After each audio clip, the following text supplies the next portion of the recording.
What really happened with your host, Mike Rivero, because World War III is a really bad idea. Here is your host, Michael Rivero. And aloha, America. Welcome to our show today. It's Tuesday, June 27th, 2017, almost to the end of the month here, a week away from Independence Day. We'll be talking about that later in the week and probably on Monday as well. And quick program note, as of right now, RBN will be broadcasting live on the 4th of July, Independence Day, with whatever's going on. And there's a lot of stuff going on out there.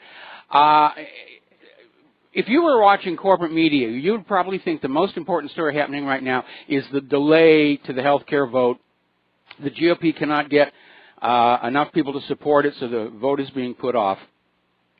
The real breaking story, though, is much more alarming than that. And let me preface this by going back yesterday to the story that Seymour Hersh put on out, saying that intelligence agencies, the military on the ground, knew there was no chemical weapons attack at Idlib. There was a strike on an ammo dump, a legitimate military target. There was a little collateral damage, but there was no deliberate chemical weapon attack on the Syrian people by Bashar al-Assad. And it's amazing, given Seymour Hersh's reputation and his Pulitzer Prize, the corporate media just turned on him. Oh, he's a crank, he's a kook, he's the source of the fake news out there. And today we're finding out why they turned on him with such venom, because the White House has come on out. Sean Spicer came on out basically saying that the White House has evidence that Bashar al-Assad is making preparations to launch more chemical weapons attacks against his own people. So Trump is doubling down on this nonsense. And Nikki Haley is up there at the United Nations saying, we're going to get Assad if he dares use chemical weapons on his people. Which tells you right there, why would Assad do that? He's winning the war. Okay, he's winning the war. Why would he do the one thing that would justify the U.S. coming on in and just declaring unrestricted war on Assad's government? And the answer, of course, is Assad isn't that stupid. This is another hoax. Saddam's nuclear weapons. Torpedoes in the Gulf of Tonkin. Spanish mine in Havana Harbor. On and on and on. How many more times do you have to be lied to until you're willing to stand up to the government and say, you're a bunch of liars? You are full of bovine excrement, and I'm not listening to you anymore. So Haley's up there at the United Nations, and she's extending the threat to Russia and Iran. In other words, the news story is coming on out that if Assad dares to gas his people again, we're going to hold Russia and Iran responsible because they're enabling Assad. And, of course, nobody's buying this. And frankly, as an American citizen, you ought to be feeling very insulted that they actually thought you were going to buy this. And over on Twitter, the Twitterverse is tearing Nikki Haley a new one, which she richly deserves. Now, here's where the story gets even murkier.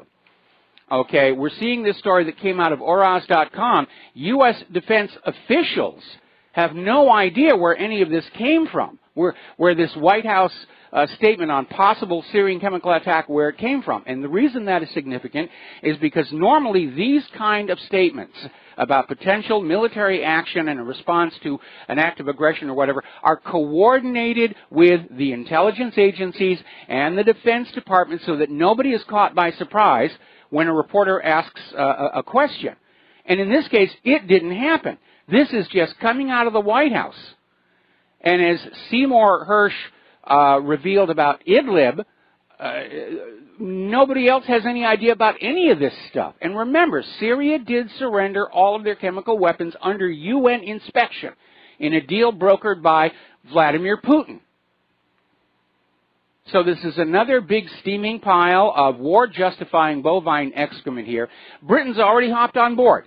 Their defense secretary, Sir Michael Fallon, is already out there saying, if Assad dares gas his people again, Great Britain will join the coalition and we'll go back into Syria and drop all kinds of bombs. Well, what they're telegraphing is there's going to be a false flag attack. Because Assad is not stupid. He's not going to do the one thing that is going to reverse the situation. And I'm seeing articles all over the place This one is in Sputnik News, saying the U.S. is getting ready to attack Syria amid this chemical weapons claim. Nobody's buying this. Damascus is saying, no, we don't have chemical weapons. We're not using chemical weapons.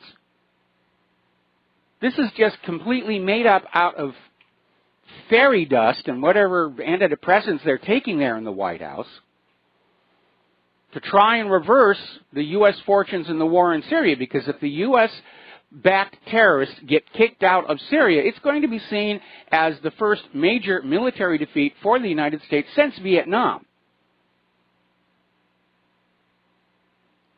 And so you should be insulted. Somebody in the White House actually thinks you're going to buy this. Oh, yes, Assad is going to gas his people again. Of course, Assad is not going to gas his people again. He didn't gas them in the first place. He's winning the war. He's kicking the U.S.-backed terrorists out of his country.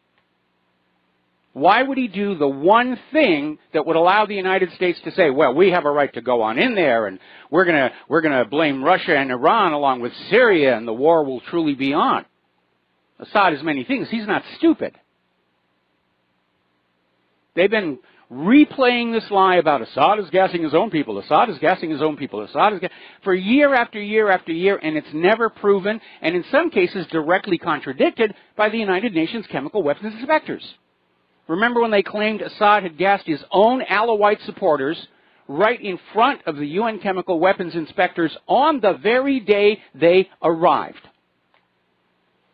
And ultimately the UN chemical weapons said, no, it's the rebels. They're carrying out these attacks to frame on Bashar al-Assad. We're going to do a quick little shout out to our on-air affiliates just now rejoining our network. And for those of you tuning in late, we're talking about this announcement from the White House, which apparently has no support or coordination with the Defense Department and the intelligence agencies, that they're convinced Assad is going to gas more of his own people, and therefore they're going to blame Assad and Russia and Iran.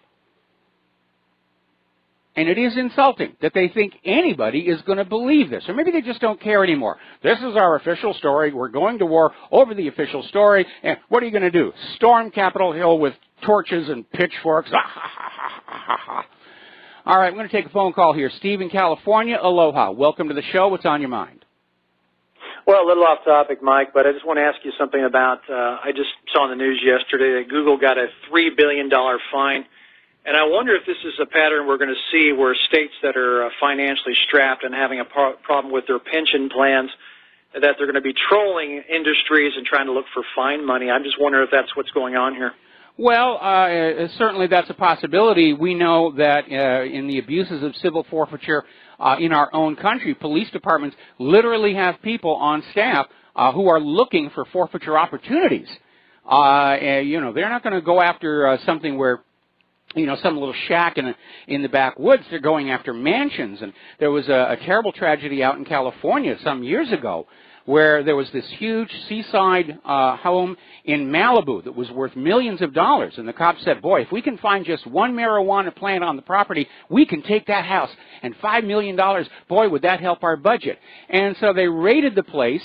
The homeowner had no idea what was going on, tried to defend his house, was shot and killed. And ultimately, they did not, in fact, find any marijuana growing on the property. So that sort of thing does go on. In the case of Google, however, it looks like Google was sort of cheating by rigging their search results to favor their own comparison shopping website over the competition. And that was what they were fined for. So it looks more like Google was misbehaving. And we know Google misbehaves all the time. Rather than the country fining them just to try and, bolster their own budget. So where would that $3 billion go right now? When they pay the fine out, where would that go? Well, it goes into the treasury of the country. So, yes, they're going to benefit from it. There might be some partial restitution to the original claimants as well. Interesting. Very interesting. Thanks, Michael. All right, thanks an awful lot. We're going to let you go, Steve, here. The phone lines are open, 800-313-9443. Now then, a spokesman for the Kremlin is saying that Putin and Trump will meet in Hamburg, Germany at the G20, and we're already getting indications that members of Trump's administration are already trying to poison that well. They're trying to convince Donald Trump that Putin is evil incarnate before they even have a chance to meet. Because they're scared. Trump might actually decide he likes the guy. He was certainly talking like that last year during the campaign. And so they're trying to basically make sure that Trump is going to go in there just absolutely hating Vladimir Putin and not willing to listen to anything he has to say. And again, they're just pushing this war agenda forward. Now, let's talk about the corporate media.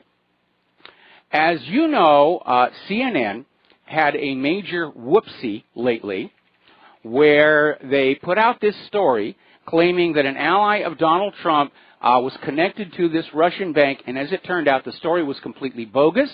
CNN had to take it off their site. They had to officially, formally retract it.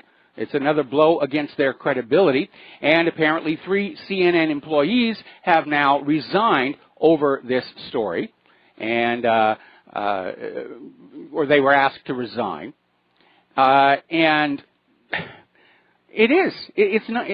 CNN is manufacturing an alternate world that they hope you will believe in. And over at Project Veritas, they have scored again because they got CNN producer John Bonifield on a hidden camera admitting the whole Russia story against President Trump it's a fantasy. It's nonsense. And they say they're pushing the story because most of their viewers are liberals. They want to see Donald Trump go down in flames. And so they're tuning in to CNN to get their little fantasies fed that Trump is going to come down and Trump is going to come down. And it's a ratings grab by CNN CEO Jeff Zucker. And if always interested in the ratings, I mean, start emulating the Daily Mail. You know, have the stories about beautiful girls' wardrobe failures with videos if you want to improve CNN's ratings, because you're not going to get them up there pandering to the liberals, because eventually even the liberals are going to realize there's no news in CNN. It's all fairy tales, wishful thinking here. And despite the Project Veritas video, and despite the embarrassment over the story that had to be retracted, Jeff Zucker is out there saying viewers trust CNN more than ever. Boy, talk about a whopper. It's just amazing how arrogant they are over in the corporate media. And of course, Donald Trump has responded to the retraction of this story by saying, let's look at the other phony stories they do. And CNN may be going through a management shakeup because they really screwed this up. They really messed it up. It's one thing to lie to the public and people think, I think it may be a lie. But it's quite another to go out there with a totally fantastic story and you have to take it back and everybody's watching while you do it. And Trump has a point here. It's time to look at all the fake stories coming out of that corporate media. I love this headline. This is over 12160.info. CNN credibility collapses under the weight of the fake news scandal. I didn't know they had any credibility left, but apparently whatever they had is pretty much gone. So, meanwhile, over at NBC, Megyn Kelly is trying to put on a brave face in her public appearances, that everything is all hunky-dory with her show, even though her show has hit a new season low of just 3.4 million viewers. I think people just got tired of listening to her. You know, good looks only get you so far when you're supposed to be a news person. And apparently there's yet another scandal over there, because apparently Megyn Kelly had one of the Sandy Hook fathers a quote, and he came on out with this heartthrob story about the death of his child. I'm not going to go into the details, except that what he said on air directly contradicts the official story of Sandy Hook, which we know is a fantasy anyway, but Megyn Kelly failed to fact-check it. So this Sandy Hook father is out there with a completely different rendition of his experience than what's in the official story. And that right there strikes at the credibility not just of Megyn Kelly and NBC, but of that official story of Sandy Hook. Now, Benjamin Wittes, he's over at the Brookings Institution, and he was out there on Twitter to claim that there was going to be another bombshell story regarding Donald Trump and colluding with the Russians and blah, blah, blah, blah, blah. And, of course, it hasn't happened. There hasn't been any bombshell. So he's out there now on Twitter trying to explain why it didn't arrive. Well, it's going to be delayed, and the ink isn't dry on the forged documents or whatever his excuse is this week here. Now then, we talked about this a little bit before, but apparently somebody did a study, and they discovered back in the 2008 election, there were 5.7 million non-citizens who voted. Huge, huge block. They've now gone in looking more and more at those votes and realized they were all pretty much for the Democratic candidate, Barack Obama. And if you look at the narrow margin by which he won, it looks like Obama cheated his way to the Oval Office the way Hillary Clinton was going to do. We need an honest, verifiable, unriggable election system in this country, or we're never going to regain control. Meanwhile, apparently Andrew Spiles has actually gone to jail for 100 days for faking voter registration cards for Hillary Clinton. Now, do you remember the Clinton Foundation? How could we forget? Huge amounts of money pouring in there. Lots of favors going on out. And now, of course, the Clinton Foundation is fading into history, along, hopefully, with Hillary Clinton, whose post-election numbers continue to go down, which is breaking the normal practice. After an election, the losers' approval ratings tend to go back up, not in this case. Apparently, a lot of the people who were donating to the Clinton Foundation are now flocking to the McCain Institute over at the University of Arizona. Now, these people who were donating to the Clinton Foundation did so in the expectation of getting something in return. Access to certain people, favors, help getting the Uranium One deal. And so we have to wonder what's going on over at the McCain Institute. It looks like it's basically just taken over where Hillary Clinton left off. So, more corruption. It does seem to be endless here. Now then, turning to the streets of America, as you know, Antifa is out there trying to cause so much trouble.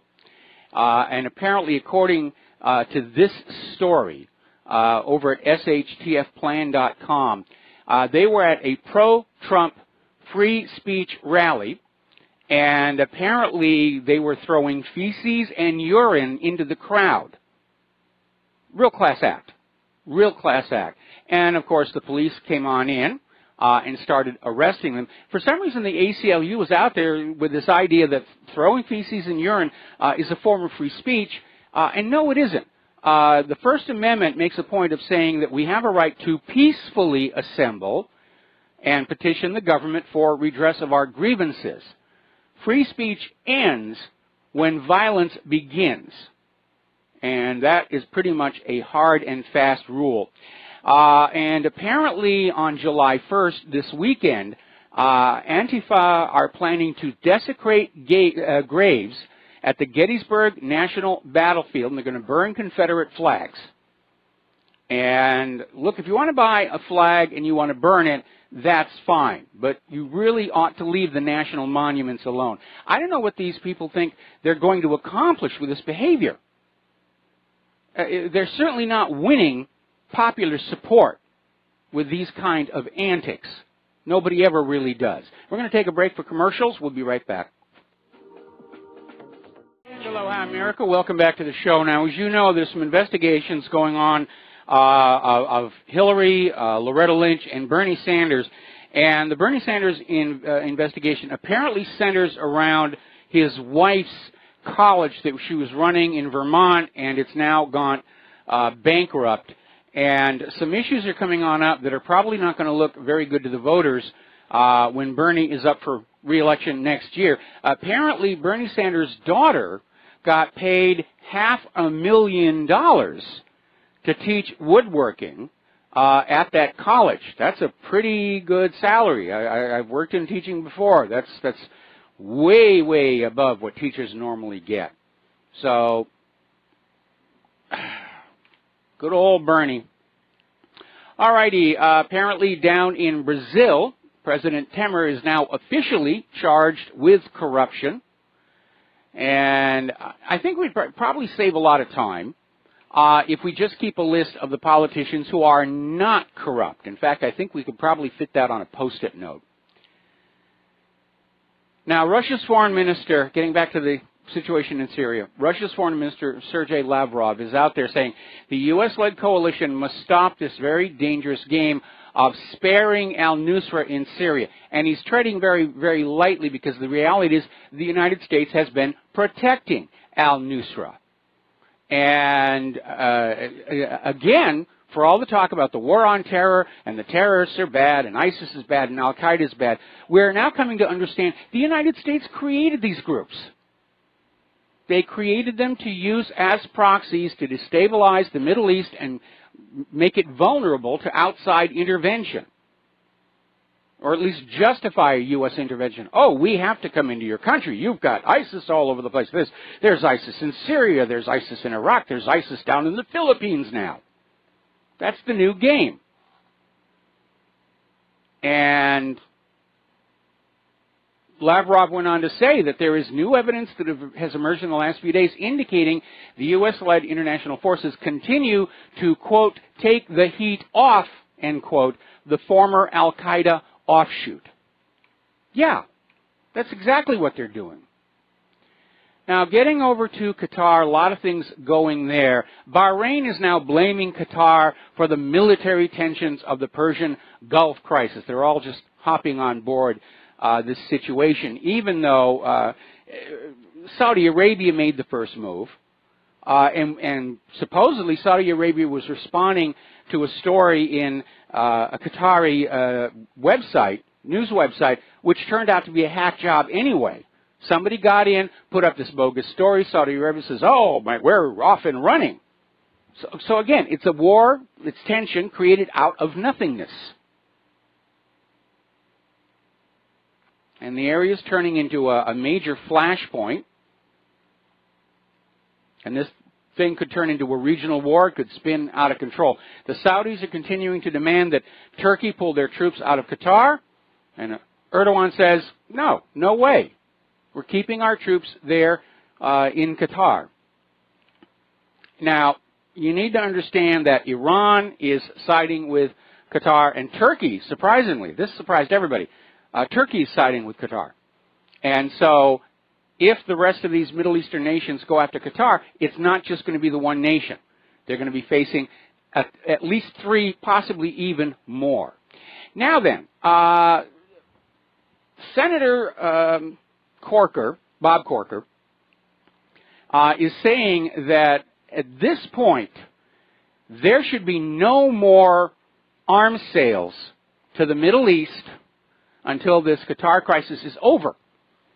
And he's basically implying that Donald Trump's massive sale of weapons to Saudi Arabia emboldened them to start throwing their weight around the region, along, of course, with the new King Salman, who appears to be another regional U.S. puppet. And I agree with Corker. And, of course, I'm sure he's already getting phone calls from his donors who work in the military-industrial complex saying, come on, what do you think we gin up these problems for? It's to sell bullets and bombs and bandages. We'll be right back. Find some stability with Battenfield Tactical Bipods. AirOutfitting.com has CMMG gun parts, barrels, assemblies, handguards, part kits, and more. Plus magfull clips and magazines. I know I've got you excited, so take a breath. Head to AirOutfitting.com. The site's super easy to navigate and features a ton of technical info, including links to manuals. We also welcome vendor and manufacturer inquiries. Remember, if you don't see it, we can get it at AirOutfitting.com.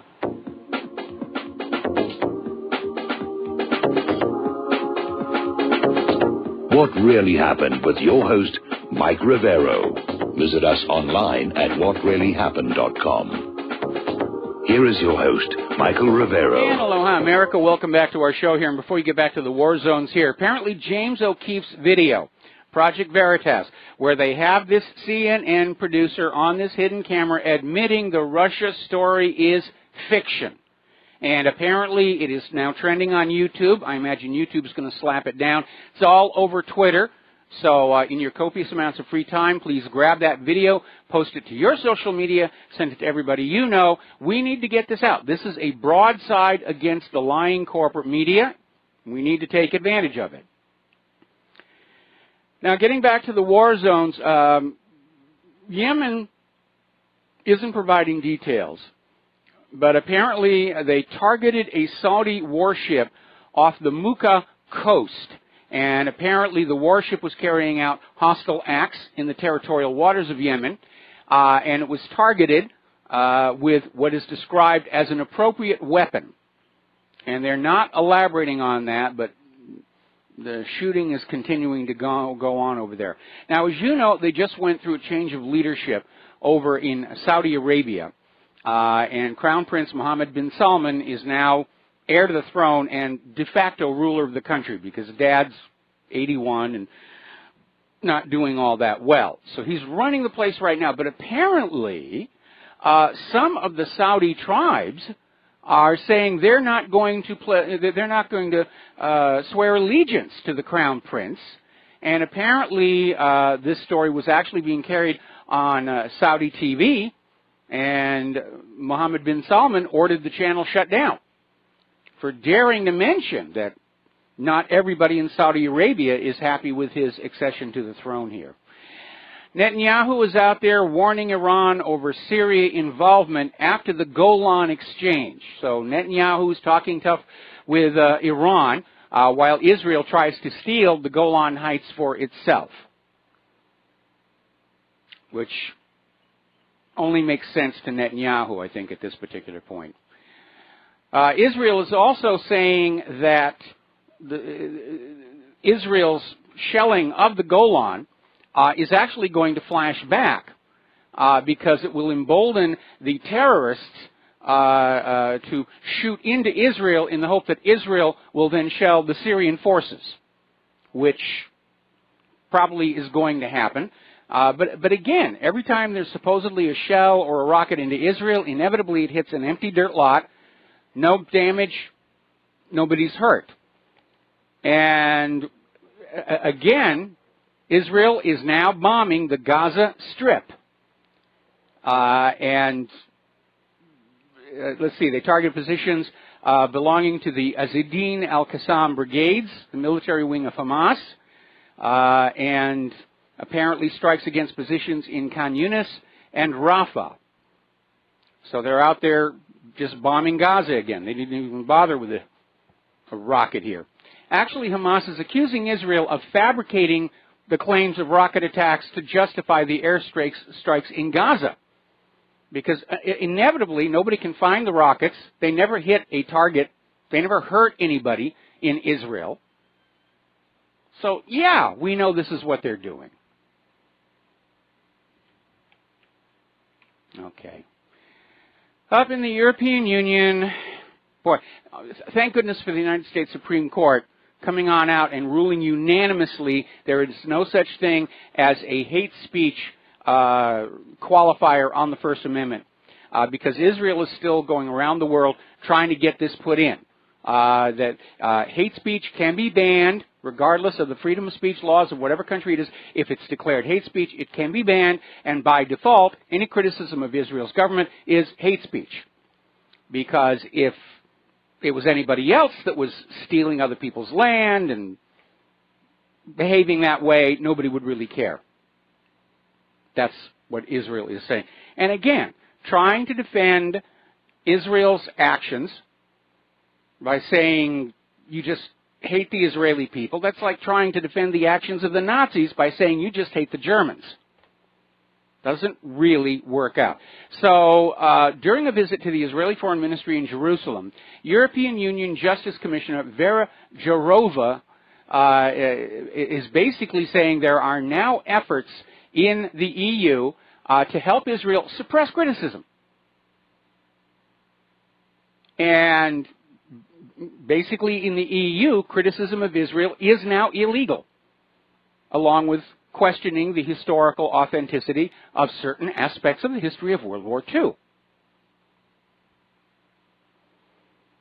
And as if the world wasn't steeped in enough blood already, apparently Chinese troops have entered Indian territory in the state of Sikkim and destroyed 2 Indian bunkers. Chinese troops are also engaged in a fight with Indian troops who are guarding the border at the location. This is considered a major scuffle. The whole world seems to want to go to war. I know I don't. Pretty sure Claire doesn't. And I'm pretty sure none of you want to. Because with the next big bang, they're going to bring back the draft. They can't get enough cannon fodder under the current system. They've already relaxed the rules. There used to be very strict requirements for military enlistment. They've been backing off all of those things. If you've got a pulse and you know which end of the gun to point at the bad guy, you're in. Meanwhile, the U.S. has deployed 10 long-range air-to-ground missiles in South Korea. And apparently these are joint air-to-surface standoff missiles. And they've been deployed around 180 kilometers south of Seoul. And they're planning a live-fire exercise in the event of a 6th North Korean nuclear test. By golly, that'll show them. All right, so how much is all of this costing? Well, as it turns out, it is a lot. The House Armed Services Committee has just unveiled an almost $700 billion military spending bill. And they've been out there saying, we need to spend more money, we need to spend more money. Actually, you just need to spend it a little more wisely. Stay away from those boondoggle projects. Actually get somebody in there who's going to get value for money. That's how Harry Truman became popular in the years leading up to World War II. When everybody knew there was a war coming, Harry Truman basically went on out and said, these military contractors are taking all this money, they're not delivering what they're supposed to. And it was time to stop that. And we know there's huge amounts of waste in the military. Grossly inefficient. And then there is that small matter of a few $1 trillion that has simply gone missing from the Pentagon. Let's find where that money went and bring it back and take this $700 billion and turn it over to our infrastructure. Now, unfortunately, there is a provision in this new military bill that the United States is going to walk out of the Intermediate Nuclear Forces Treaty. This treaty goes back to 1987. Yesterday we ran the story where Russia said this is a provocation. Now the U.S. is claiming that one of the new Russian missiles violates the treaty. Russia is saying no. And at this point, especially considering that whopper they laid on us earlier today about Syria's Assad getting ready to gas his own people again, I'm tending to go with Russia's view of this. But they're going to suspend the treaty, and this $700 billion budget includes funding for the United States to start building intermediate-range missiles, the ones banned by the treaty.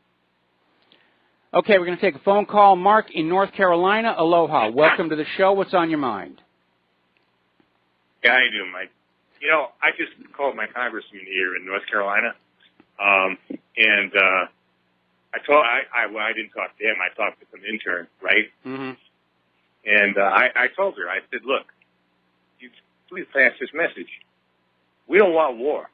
We have enough war. I was in the military already. I swore allegiance to this country, but not to this kind of crap. I said, we need to stop. We need to get out of it. We need to get out of the Middle East.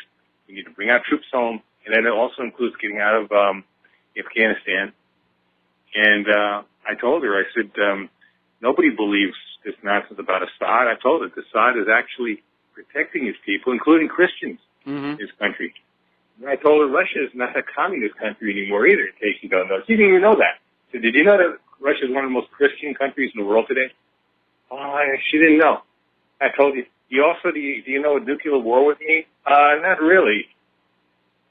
You know, I'm wondering. I think that I explained to her what one nuclear bomb would do, and I said, you wanted to talk about global warming. Well, you'd have at the point of impact, and probably ranging for about 5 to 10 miles, you'd have probably about 10,000 degrees above Fahrenheit, and that might even be a low amount. I'm not even sure exactly what it would be.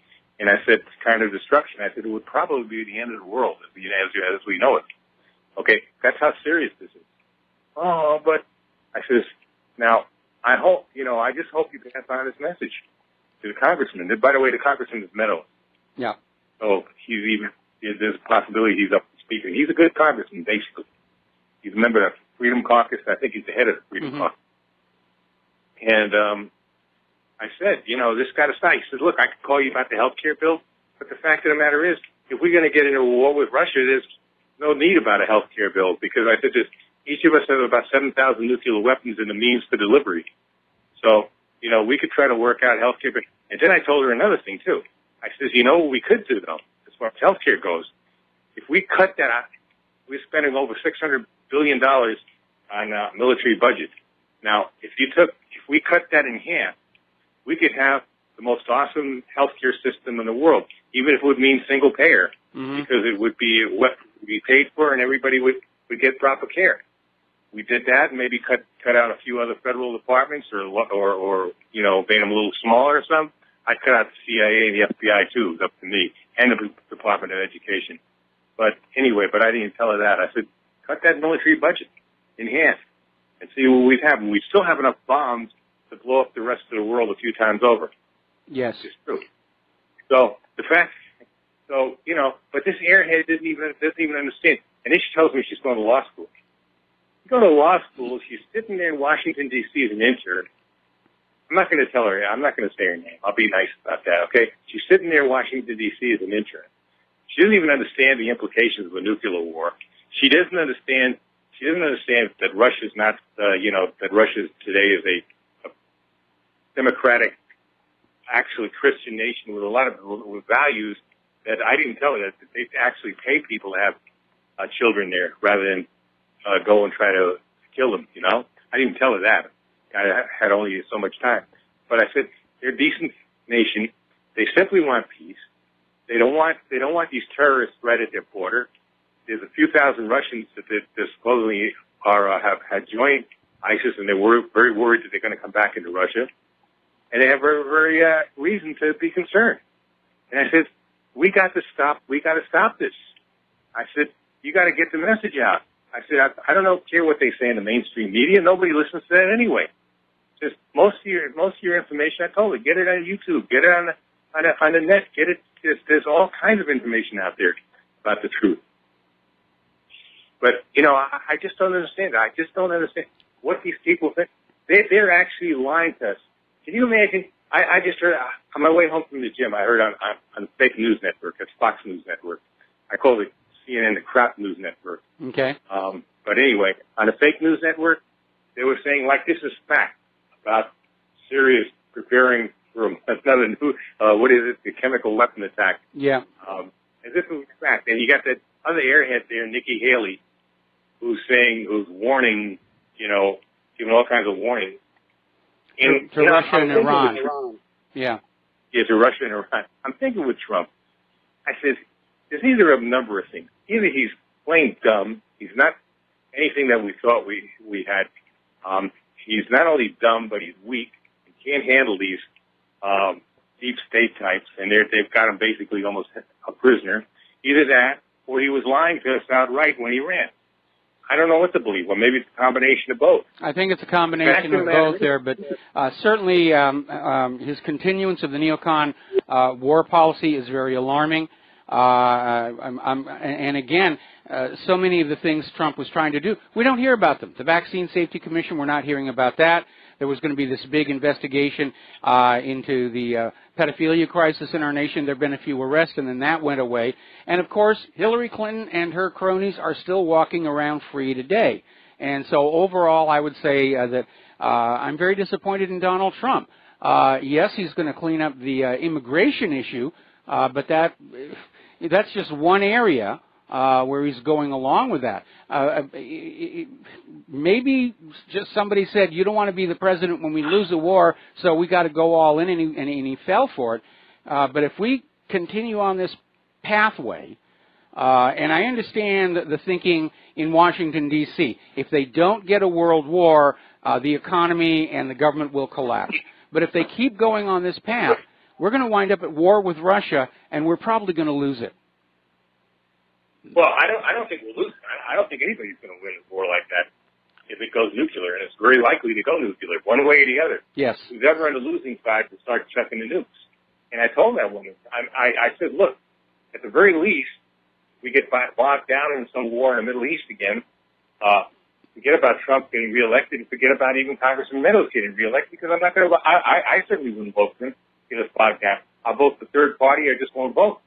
And I said, if you get it, and at the worst case scenario, there won't be another election. As a matter of fact, there's not even going to be an election in 2018 because there won't be a planet left to hold an election on. Mm-hmm. That's what people don't seem to understand. Don't people understand the power of these nuclear weapons? Do people not understand what 7,000 nuclear weapons and it means to deliver them, what it actually means, what kind of destruction it can do?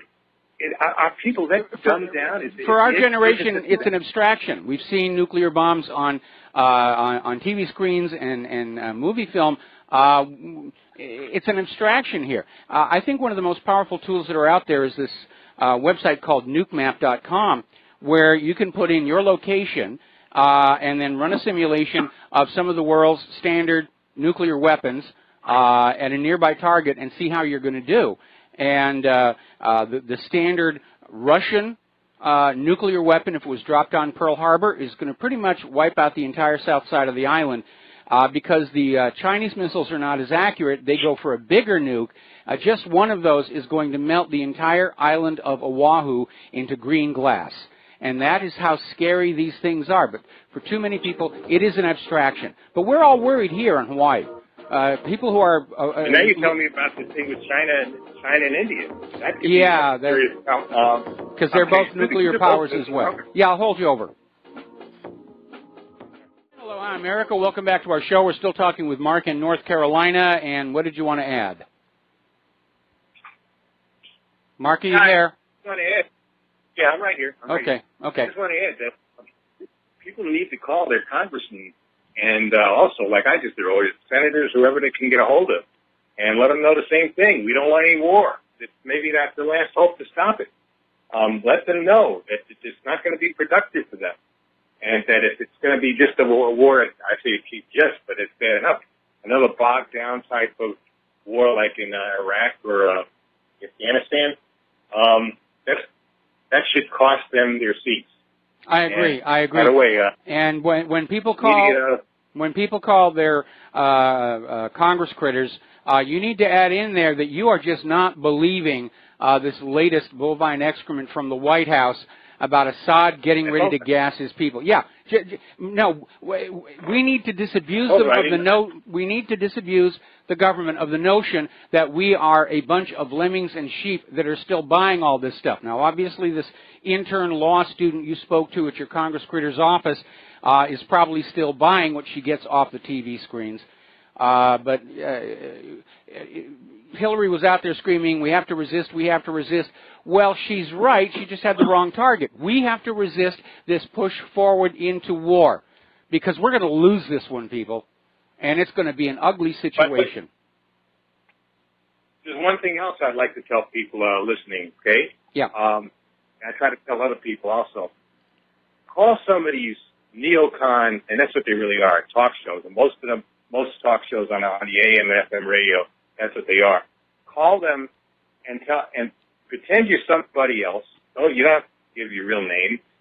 But more important, you don't even have to give the right message. Give the call screen or something that you know the neocon wants to hear, and then come in and tell them the truth. Tell them what you really want to say. Because that works too.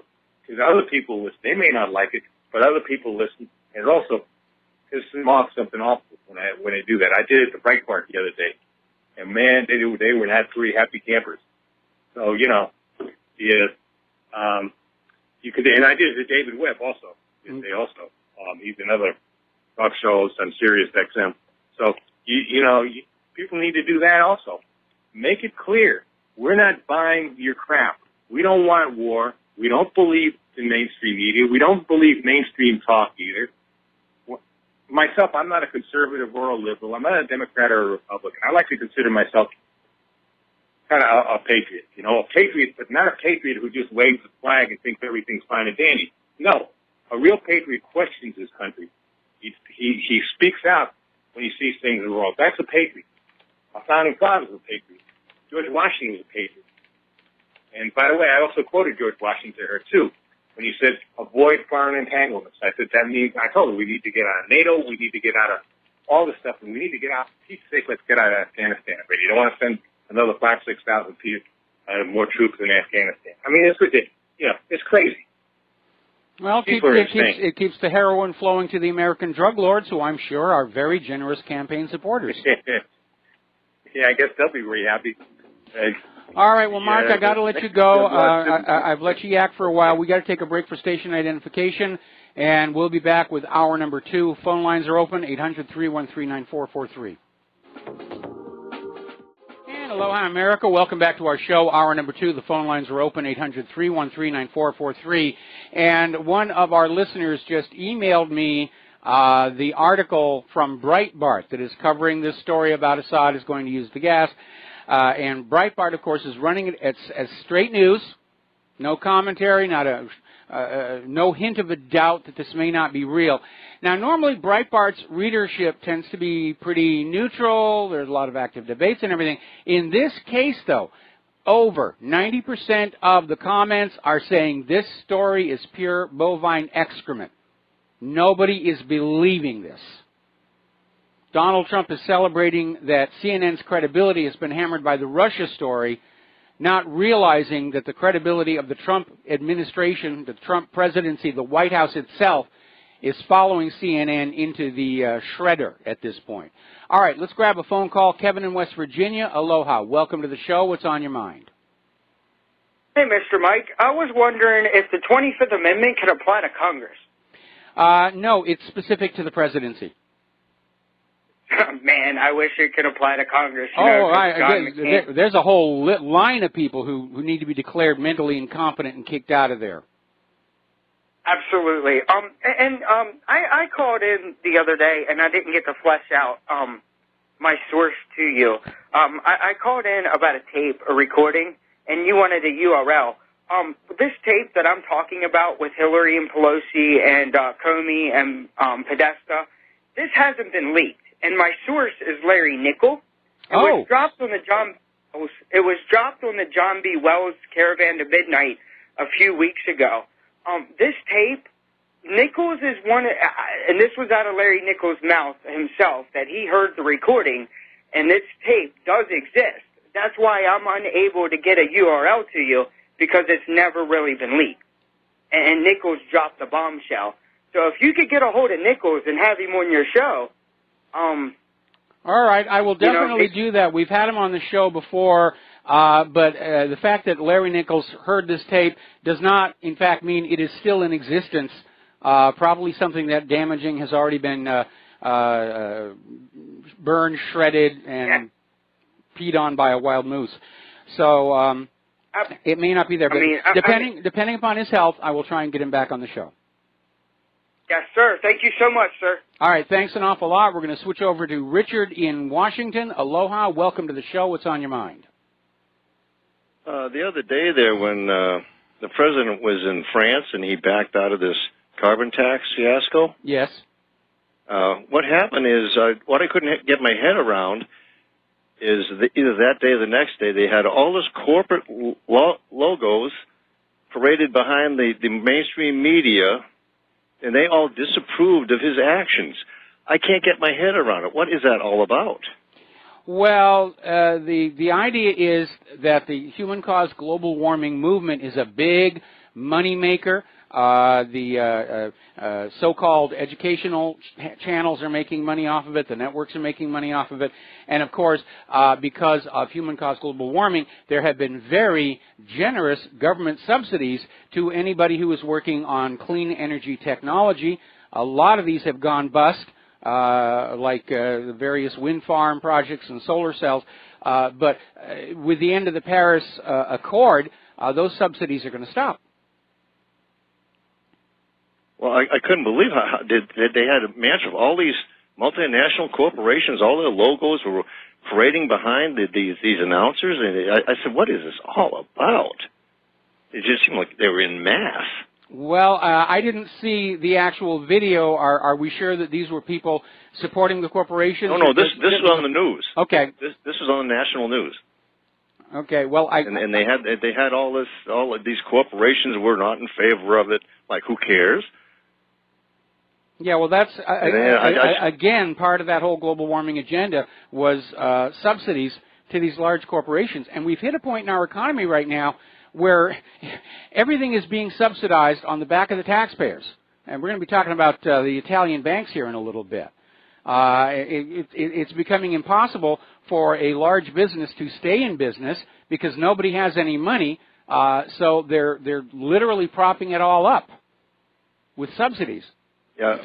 Well, you touched on a good point because PBS always seems to slip in this global warming agenda. They always seem to slide that in. And I watch PBS all the time. And it kind of irritates me how everybody's on that track and there's never anything to the contrary. Well, that's why I don't watch PBS anymore. Well, there's a lot of good stuff there, too, but you got to filter it out. Thank God I listened to you.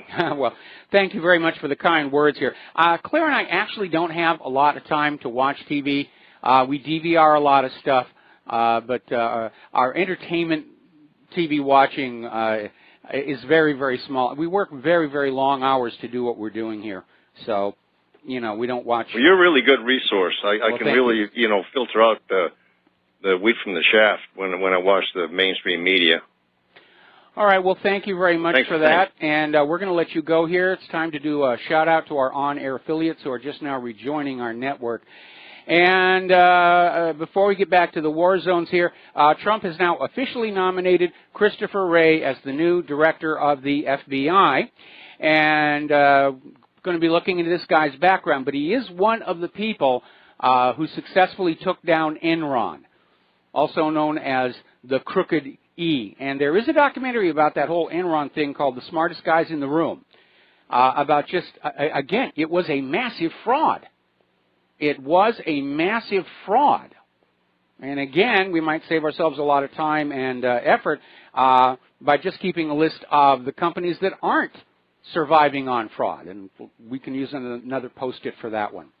Okay, getting on back to the news. Russia has just unveiled at the Paris Air Show their latest combat aircraft, the MiG-35 Fulcrum F, and apparently it is a showstopper. And they're saying testing of the aircraft will be complete by the end of the year. And this, I saw some video of this thing doing aerobatics. Oh, boy. Twice the performance at half the cost. That's what Russia is doing here right now. All right, now there was another test. It's a little more serious and somber. The Bulava ICBM, and this is a sub-launched nuclear ballistic missile. It is MIRVed, and I presume because this is their latest and greatest that these are the MIRVs that can maneuver on reentry, which is going to make them virtually impossible to hit. So, again, let's not do this, people. Let's not do this. I think we can all unite around one thing. We don't want a war with Russia. All right, we're going to take a phone call. Tony in Puerto Rico, aloha. Welcome to the show. What's on your mind? Yeah, aloha, Mike. Yeah, I have a quick comment to make. You know that we learned in school that World War I started in 1917, World War II in 41, and World War III is coming soon. But, this world had so many wars. They could be considered world wars. In your opinion, what's a world war? Well, under U.S. military doctrine, a world war is considered a two-front war on two separate continents. And under that definition, I think we've actually been involved in that for quite some time. But the designation a world war tends to be something that historians and the media put together. I mean, when 1917 happened, they didn't call it World War I. They didn't even realize that we're going to have to start counting these things. And it wasn't, right. And again, World War I really was confined mostly to Europe, but it was still called a World War. Obviously, World War II was much more globally engaged. This one's going to be everywhere. There isn't going to be anywhere that is not going to feel this thing. Right.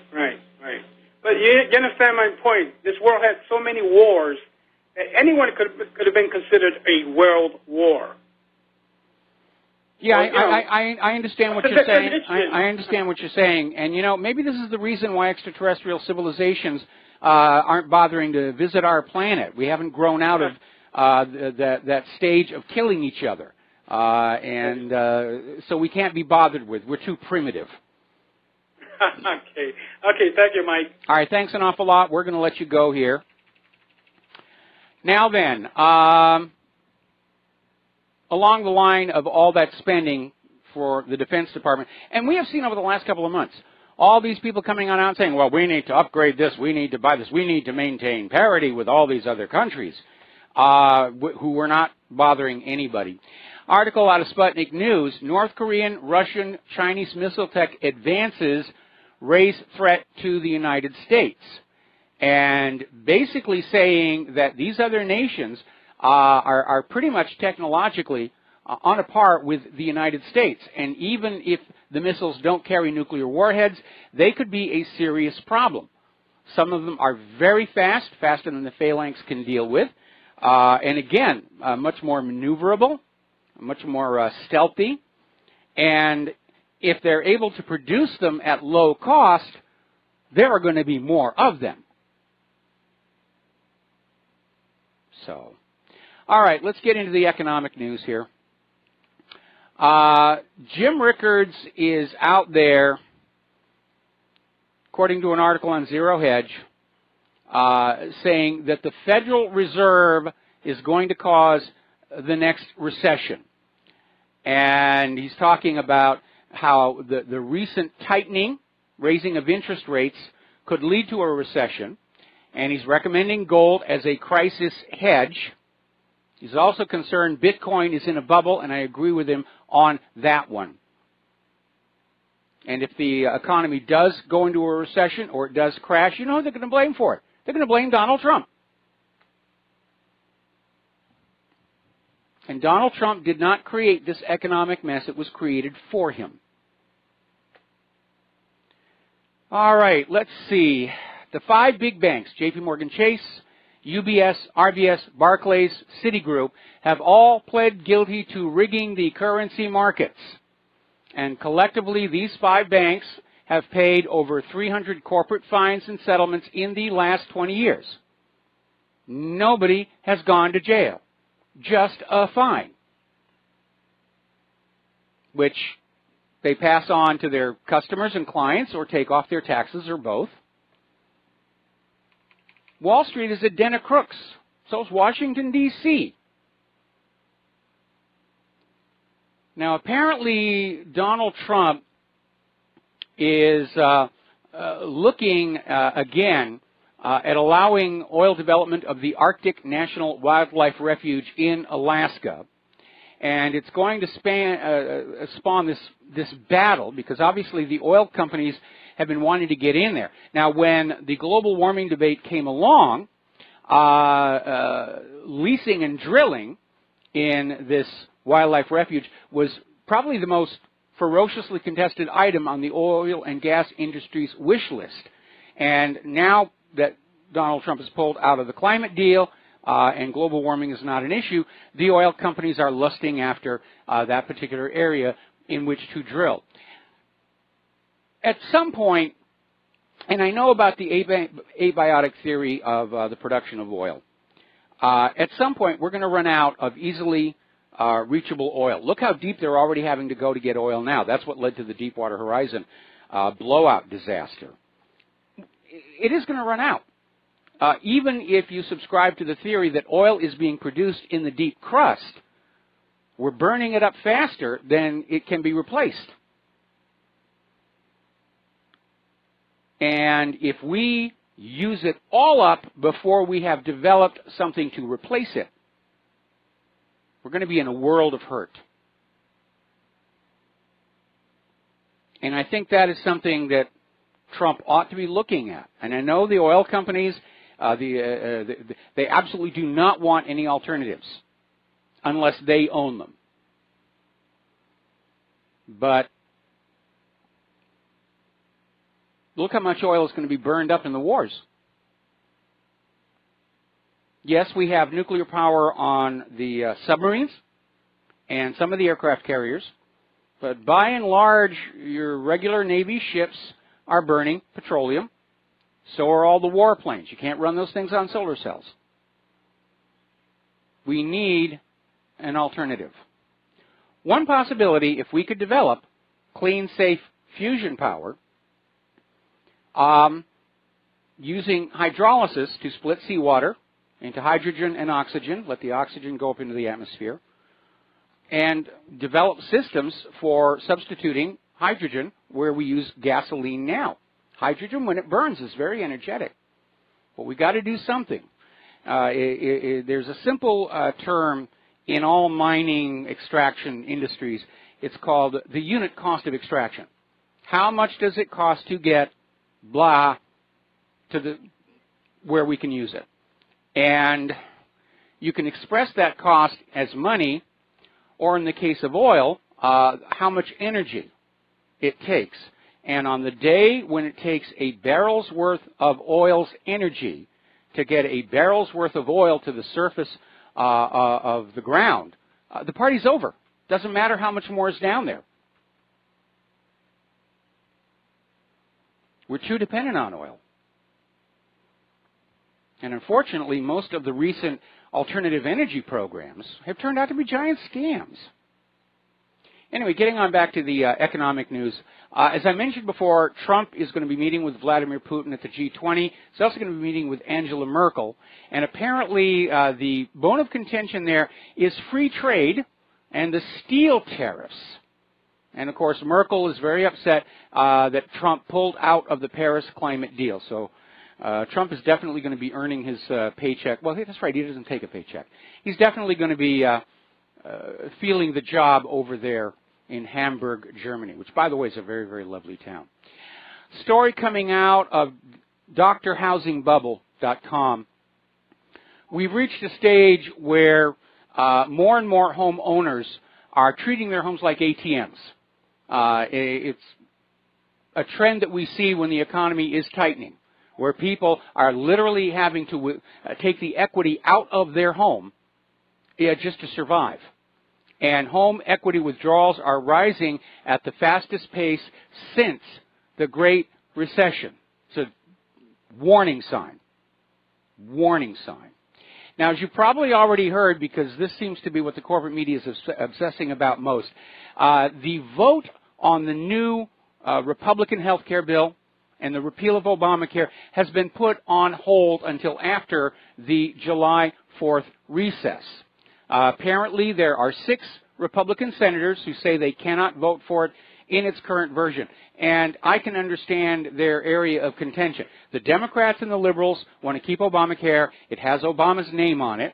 And, of course, all the industries currently making money off of this scam don't want it to go away. Meanwhile, on the Republican side, what they've crafted is just another Obamacare, only it favors different companies. Different people are going to get the money.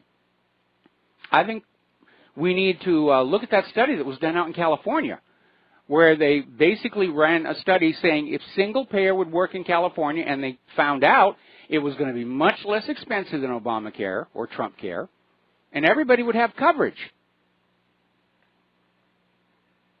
We need to look at what works in other countries and copy it. But all of these convoluted bills are not about caring for the American people. It's about sucking money out of your pocket and putting it into favored cronies' wallets. That's really what it's all about. I'm hearing a lot of warplanes out there right now. It's very, very stressful. Here's a good example of how things can go wrong in an economy. The domino effect. Apparently, there's a company, Peerless Potato Chips. It's an 89-year-old business, and apparently when Central Grocers declared bankruptcy, they owed Peerless Potato Chips a huge amount of money, which now they're not going to be able to pay, and Peerless Potato Chip has now been driven out of business. We're going to see more and more of this happening, where something will fail, and it will drag other companies down with it through no fault of their own. All right, we're going to take a break for commercials, and we'll be right back. And aloha, America. Welcome back to the show. We're going to take a phone call. Richard in Washington, aloha. Welcome to the show. What's on your mind? You were just talking about oil. Yes. And how they're going to be running out. Back in 1976, up in Prudhoe Bay on Gull Island, they were doing some drilling, and they punched into this oil, and they figured, they pressure tested it and whatever, and they figured there was as much oil there in Gull Island as there is in Saudi Arabia, and they capped it. Okay. They never said anything else about it. They capped it in 76, and all this pipeline, I'm willing to bet anything that pipeline has something to tie into this oil discovery. And it's just sitting up there, and they pressure tested and everything in 76 and just capped it. And it was on the news for like a day or so, and then after that, they didn't say another thing about it. Well, that's interesting. Yeah, okay. And that's a fact. And at that time, I don't know why they said it. I don't think they realized the capacity that it had. They probably just figured it was just a strike, but then later on when they tested it, it was very substantial. Well, that's good to know, and we know that there are a lot of oil fields held in reserve for economic or political or military reasons, and sometimes the quality of oil down there, there may be a lot of it, but it may be poor quality, meaning they're going to have to spend more money refining it. Yeah, instead of invading all these other countries, let's use the oil that we have. But, of course, we know the real reason for invading the oil-producing nations isn't to get the oil, but to dictate what currency it's being sold for. Well, I think it's probably a mixed bag. Probably. They want to take their resources, and we're going to sit on ours. Yes. Again, whoever controls the oil controls conventional warfare. Oil is the lifeblood of the war machine. If you can't get oil, the war is already over. Well, even the thought of it makes me ill. Having a war, it's just they don't know what they're getting themselves into. No, they don't. They don't. They think war is what they've been seeing on TV screens and movie screens, and it isn't like that at all. Yeah, yeah. My family goes back to the French and Indian War, and it's just ridiculous how these people just use us for gun fodder. Yeah, it is. And again, there is some flaw in us that we keep letting it happen over and over and over again. Try to do something about it. You can't do a thing about it. They just blow you off. Well, I'm trying to do something about it. I've been trying to do something about it for 20 years now, and unfortunately, well, you're right. It is looking like I failed, which You're about the only person I know that's really on track. All right. Okay, well, Richard, thanks an awful lot for the information there, and we're going to go ahead and switch over to Michael in Kentucky. Michael, what is on your mind?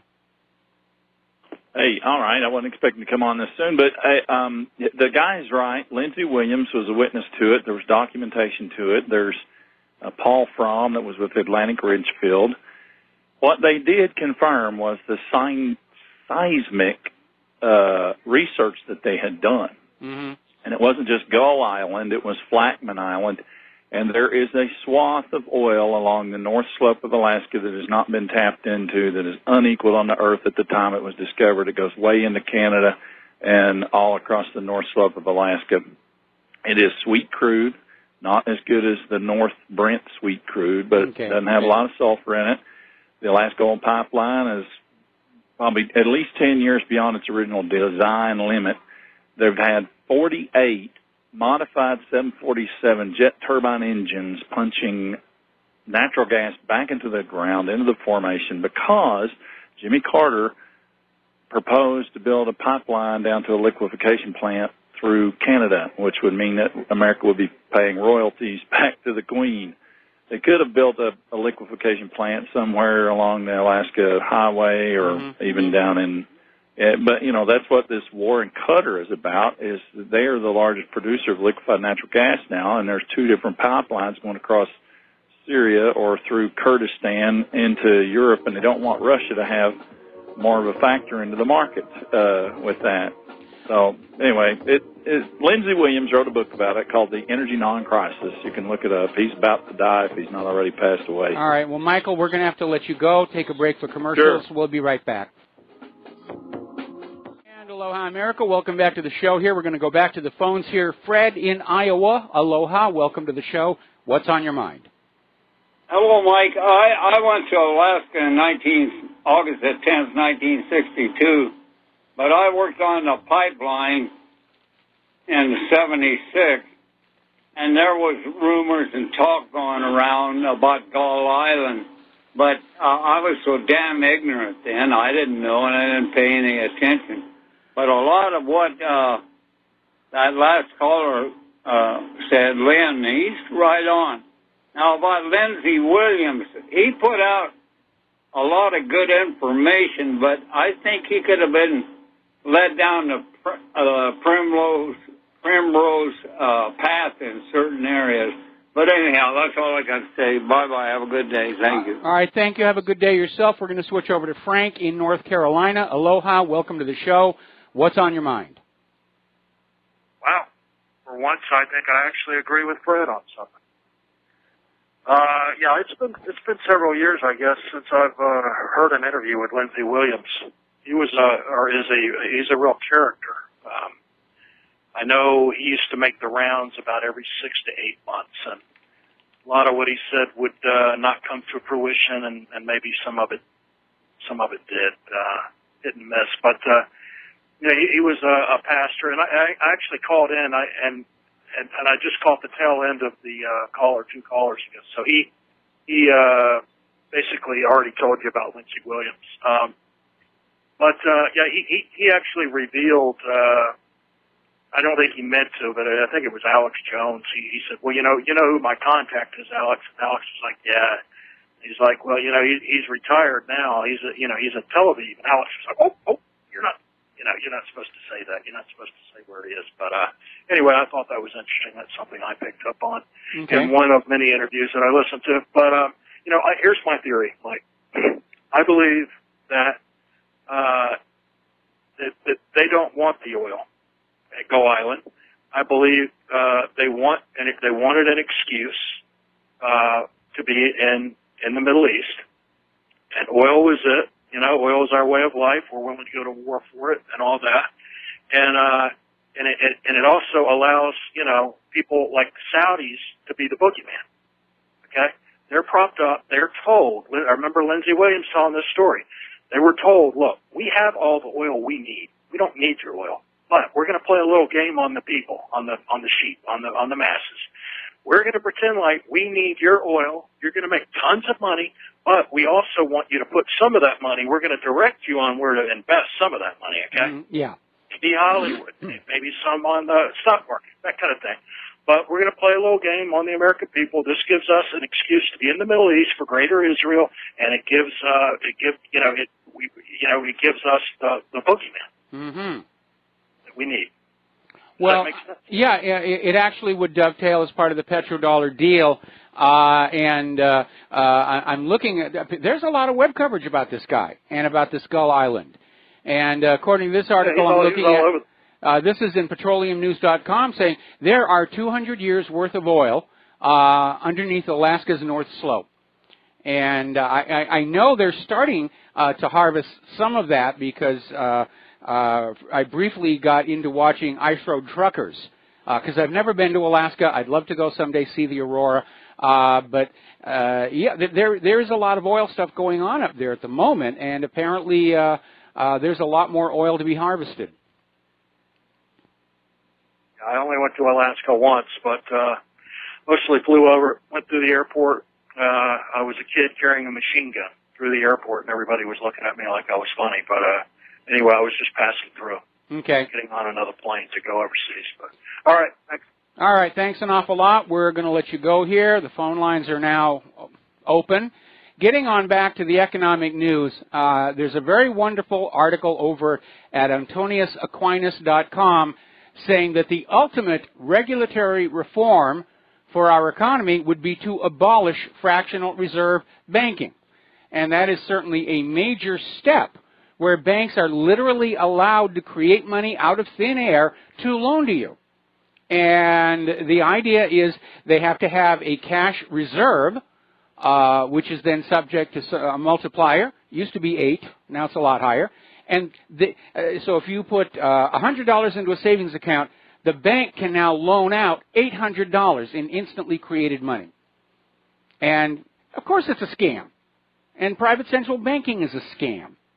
It is all a scam. It is as crooked a system as the Bank of England. And when King George III passed his Currency Act, saying, yeah, you have to use these banknotes loaned at interest from the Bank of England, and impoverish the American people. And that is a primary cause of the American Revolution. They don't teach that in school anymore. They don't want the smart kids standing up and saying, hey, wait a minute, we're back in that same system again. Now, getting on over to Great Britain and Europe, apparently, according to a British think tank who are looking at the letter of the law of the European Union compact, if you will, the think tank is saying that Theresa May can walk away from Brexit without paying a penny. If Brexit tries to punish the UK should just stand firm. And I absolutely agree. I don't even know why there are negotiations. Great Britain should be telling the European Union, this is a raw deal. We want out. A lot of other countries are getting ready to do that. Ireland is now talking about leaving the European Union, because they can do a lot better outside the EU. The EU is just another level of bureaucracy and taxing authority on top of the ones you already have. It was never, ever going to work. Now, getting into the world of political correctness and this, I self-identify as whatever. I self-identify as a very wealthy talk radio host. And hopefully you'll all go along with that. But this, play the theme from the Twilight Zone on this one. The University of Arizona is a visiting scholar, has a visiting scholar, Florentin Felix Morin. And basically, this guy is out there saying that he self-identifies as a hippopotamus. I'm not kidding you. This guy claims he self-identifies as a hippopotamus, and now the University of Arizona is trying to distance themselves from this guy. But it shows just how completely overboard this has all gone. And maybe that was this guy's point by saying, I self-identify as a hippopotamus. He's trying to make the point that it has really reached an absurd degree with I self-identify as this. Remember when all of these black activists turned out to actually be white and they were wearing makeup or tanning thing? Well, I identify as a black person. And it just sort of cascaded from there. All right, let us talk about computers, because unfortunately there is a new ransomware spreading all over Britain and Europe. And apparently it's huge. Ukraine was the first place badly affected. State power distributor and Kiev's main airport got shut down by this thing. Supermarket checkouts are hacked ATMs showing error message. This is a massive, massive cyber attack. And apparently Merck Sharp and Dome, a U.S. pharmaceutical company, is also involved. And the phone system appeared to be down when Mail Online contacted their UK offices. This is apparently a nasty one. Russian oil plant, Danish shipping firm, all affected. So just be very, very careful. And again, I have a comment. With all the damage being caused by ransomware, where's the NSA in all this? Where's the FBI? Where's the CIA? This is a clear and present danger, not just to our IT infrastructure, but to our economy. Nobody seems to care. We're too busy out there warning Assad not to gas his people again, even though he didn't do it the first time. Anyway. Over at theoriginalantiwar.com, they have an article, The Age of No Privacy, the Surveillance State Shifts into High Gear. And they certainly are. Every day that goes by, we hear another story about how the NSA has found a loophole in the laws that we're supposed to protect our privacy, and they can move the data to a server outside the country and go through all the data that they want and still be technically in compliance with the law. That was actually the origin of the Five Eyes program, or Echelon. These 5 countries got together, they spied on each other's citizens, which was perfectly legal, then they would trade the data back and forth. Right to privacy? What privacy? All right, we're going to talk to Tom on the Big Island. Aloha, welcome to the show. What's on your mind? I was just letting you know that our infrastructure in Hawaii is failing again. All the computers for the DMV, you can't go in and get your car registered. Can't get your driver's license. They can't run any checks on anything. Is this just the DMV, or have they been hit with this ransomware? I don't know. No one seems to, at DMV or mayor's office, or nobody seems to want to answer any questions. They just all kind of laugh and say they have no idea when it's coming back. Okay, well, apparently this new ransomware, it can infect other computers over Wi-Fi, so it's obviously spreading very, very rapidly, and I would not be surprised if it reaches the United States of America. This could be the beginning of the virtual 911 that we've talked about. You know, just crash all the computers and say, oh, Iran did this to us, we must invade. And we've been talking about that for a very, very long time. So you haven't heard of any other big computer outfits in the state going down? Well, I've been doing the radio show for the last couple of hours here. I mean, my computer connection is working, which means Spectrum is working.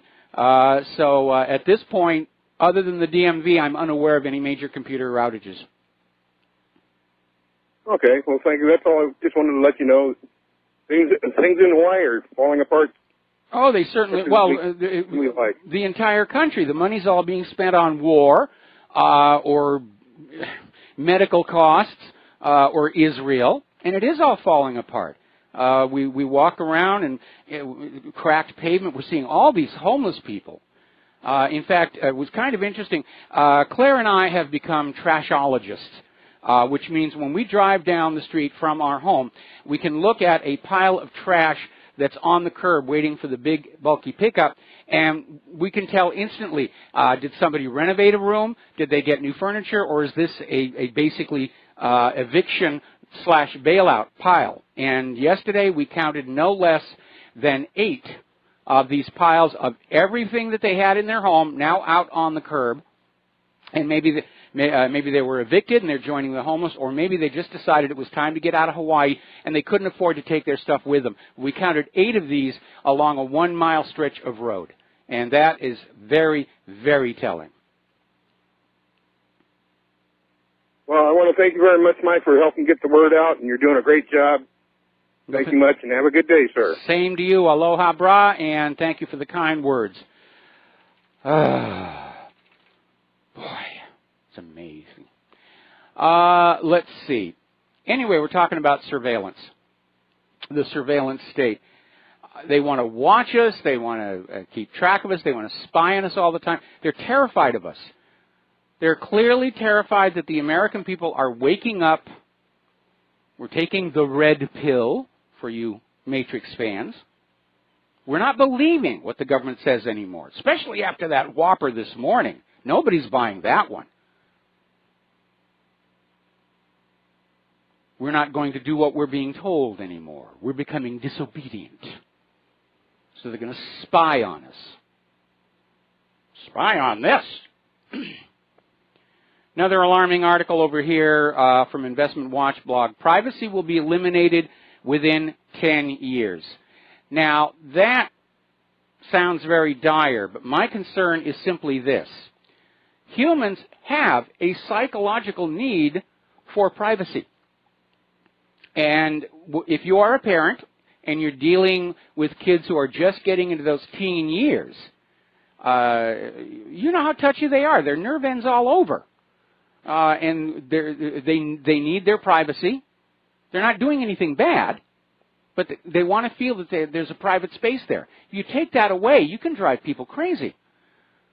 You remember some years ago there was a problem with postal workers going postal and starting to shoot people, and psychologists thought one of the causes of that was this overemphasis on efficiency experts. Watching the postal workers in the post office all the time, telling them how to flick their wrist when the letter went, and just micromanaging them and watching them constantly. And they started flipping out. Humans have a need for privacy, and it doesn't mean we're doing something bad. We're just doing something private. Our Constitution is supposed to guarantee our right of privacy, but unfortunately we are living with a government that really wants the Bill of Rights to go away. And again, I applaud the Supreme Court for their unanimous vote that there is no hate speech exception to the First Amendment. Now then, getting on back to computers, as you know, there's a great deal of censorship going on online by the giants. And they're trying to downplay the independent media or marginalize us.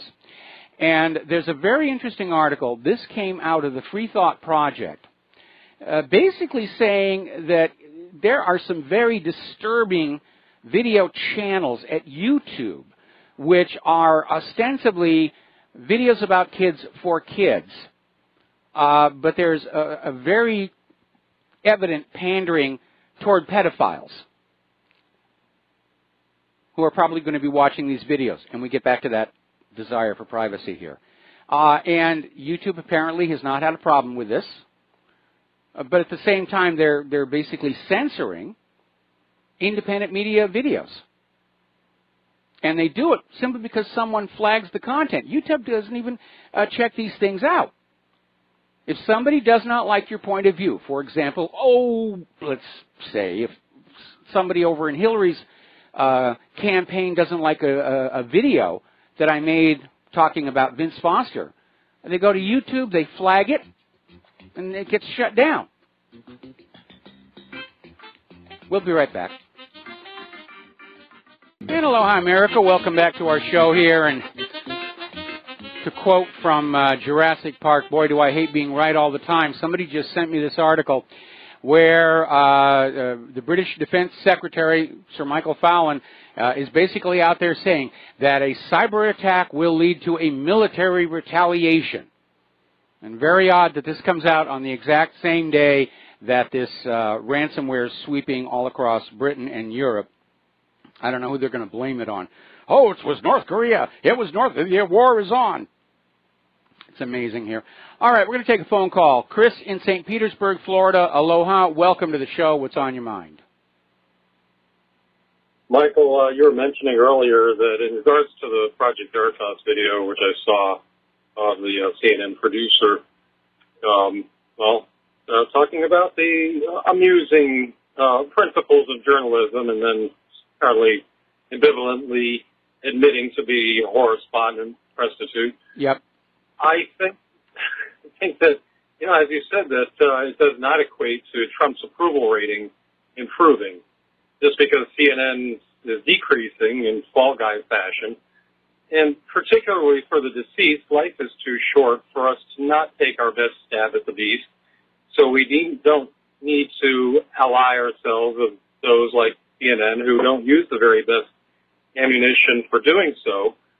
And in those regards, then we should call upon impeachment for Trump's not having any authorization for use of military force nor a congressional declaration of war for bombing Syria and menacing Syria.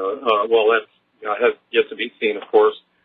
But the fact that there is no declaration and without a constitutional amendment, Congress cannot delegate their authority to anyone else, just like with the Federal Reserve Act. Yes. Doesn't give the Federal Reserve the authority to coin, the money coinage power that Congress has. And so we have this argument that so many are ignoring. I've only seen Senator Rand Paul mention it, The Nation magazine, The Atlantic, and National Review mention that Trump's bombing of Syria in April is unconstitutional. So I think that we should focus on that. Well, I agree we need to make an issue about it, but again, we have a government that has gone totally off that constitutional reservation, and by so doing, they have rendered themselves illegal and illegitimate. And we're just going to have to sit back and wait for them to collapse. And it is coming. We can see it's coming.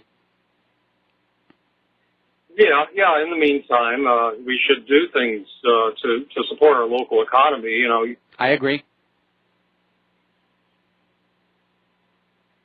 But let's stop them from trickling down. I find it most effective to work locally, and things like community currencies, time banks, barter networks, swap shops, cooperatives, and community gardens are the best way to go for that. But in the meantime, if you are going to take a stab at the beast and take the pressure off from on high, then we need to also let them know that down below here we do have each other to resort. Well, we need to learn how to do that. Chris, sorry to do this. Got to let you go. Got to take a station break. We'll be right back. Aloha, America. Welcome back to our show. Hour number 3. The phone lines are open, 800-313-9443. And we're getting word now that the Russian oil giant Rosneft has issued a statement. Their computer servers are suffering a massive hacking attack. They announced it on Twitter. And the company has asked Russia's security services to look into the issue. So all of a sudden it's feeling like something big is about to happen, because apparently this malware, this ransomware that's running across Ukraine, Europe, Great Britain, it is very nasty. It's able to just get into your computer as if your security isn't there, which tells me this is another fine, wonderful product from those people at the National Security Agency. Now then, one of the callers into the show earlier was mentioning this $2.7 billion fine that Google was hit with from the European Union's antitrust regulator. And basically because Google was biasing the search engine to favor its own comparison shopping service in search results. And basically Google has now been ordered to apply the exact same methods to rivals as to itself. In other words, to make the search engine fair and unbalanced. And I'm sure Google is going out there saying, no, what's the point of being a global search engine if you can't control what people will see? Now, getting on back to Seth Rich. As you know, the story was it was a botched robbery, even though his wallet was not taken. His cell phone was not taken. His watch was not taken. And everyone is asking, where's his laptop? Where's his laptop? And apparently it's now come on out that the police have Seth Rich's laptop. Really? Why? If it's just a botched robbery, do you need to take the laptop, officers? Just think about that for a couple of minutes here. Now, as you know, there's a revolution in self-driving cars. I don't think it's really robust yet. It's got a long way to go. And again, I'm kind of like Jeremy Clarkson. I don't want a lot of gizmos between me in the road. If you remember Top Gear, and now, of course, they're doing Grand Tour. Jeremy Clarkson hates traction controls or cruise control. He wants to feel that he's driving the car. Exactly the same thing. I don't think I would be comfortable in a driverless car. If you're not going to drive, why have a car at all? Take the train. But apparently, security researchers have discovered that you can actually trick the LiDAR on a driverless car. It can be temporarily blinded, or you can fake an object that isn't actually there and force the car to swerve. So apparently, Ho-Cheol Shin, Do-Yoon Kim, Yi-Jun Kwon, and Youngdae Kim of the Korea Advanced Institute of Science and Technology have demonstrated two kinds of attack against LiDAR, a spoofing attack and a saturation attack. And they're publishing their work in the International Association for Cryptologic Research preprint archive. And they're saying that, yes, the potential damage from an attack on the LiDAR of a self-driving car is very serious. It can cause accidents. New tool for the professional assassins out there to use. And another reason why I won't have a self-driving car. Now, over in Belgium, 50,000 protesters formed a 90-kilometer human chain to demand closure of aging reactors, which are showing cracks. They're past the end of their design lifespan. And they're trying to get the Tihang-2 because of the fissures in it, and they're very, very concerned, especially after what we saw happen at Chernobyl, what we saw happen at Fukushima, what we saw happening at 3 Mile Island. We're going to go ahead and take another phone call. Lenny in Los Angeles, aloha. Welcome to the show. What's on your mind? Hey, Mike, listen, I was listening to you like a few days ago, and I know you had your hopes up about Macron of France. But I want to go back to May 29th when Macron had Putin over to France for a visit. And Macron at that moment, at that time, rather, on that day, stated that chemical weapons were a red line in Syria for France. And I thought that was odd. I remember how Putin just turned and looked at him. Okay? And to me, that was the tip right then. And my whole thing said deception alert. You know, they elected this guy, but he's on the same page with the rest of the neocons. Wherever country they're in, they're selling out their people all over the world, okay, to be the minions of the bankers. They're all on the same page. And to me, you don't just come out of nowhere and make that statement. I'll never forget the look that Putin gave him, like, where did this come from? Yeah, okay, I can imagine. I mean, Putin's a sharp guy, but, yeah, I can imagine that woke him up a little bit. Okay? Yeah, and good, that's all I want to say. But the point is that the rest of them are just now, and watch Macron, he's going to flip. Okay, he came out and said the weapons were a red line. Now he's saying Assad can stay just to make it all look good. This is what I call deception alert. Now he's going to flip with the rest of them, and because it's all for, you know, what do you call it? The bigger Israel. Okay, Greater Israel. Eretz Israel. Exactly. It's all for that, and they're willing to sell the souls of every one of their countrymen just to get it. Yes, unfortunately, people at that level, they are sociopathic. They have no empathy for the people whose lives they destroy. And, yeah, there is absolutely no question that part of the agenda in Syria is for Israel to grab the Golan Heights and say, this is now part of our country. Right, and grab everything else they can grab. True. Okay, and the Kurds are just being used as cannon fodder. They're going to use them up until they can't use them anymore. Okay, and then after that, they'll fight, like I said before, like that proverbial fleet that you spoke on, they don't care who wins. Okay, they're just, you know, as whenever dog is left standing, that's the one they're going to leap to. Yep. So, okay, that's all I have to say. All right, Lenny, thanks an awful lot. We're going to switch over to Rick in Arizona. Aloha, Rick. Welcome to the show. What's on your mind? Good afternoon, Mike. is the driverless cars a hoax? Now, which state legislatures and the DMV are going to sign off for cars on the highway without a driver in it? I mean, if there's an accident, you can't get a statement from a driverless car. I mean, well, you can get a statement from the owner of the car. That's the whole point of vehicle registration. There's a legal owner tied to that vehicle, even if something happens to it where the driver's not actually there.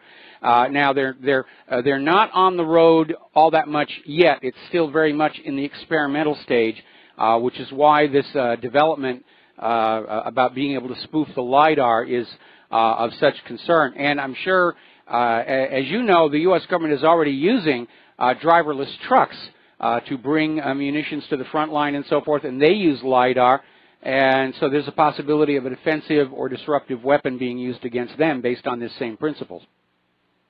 I mean, if they pour another lane on the highway, maybe. But if you think they're going to be driving around, in traffic, I think it's a hoax. I mean, you have to take an eye test to get a driver's license. And there's just too much opportunity for vandalism. I mean, you see one of those things on the road. Who says a big truck ain't just going to push it off into the ditch? I'm just saying that I think it's a long ways down the road if there's a driverless car, and they'll have a special lane for it. I don't expect to see somebody driving by me without a driver in it anytime soon.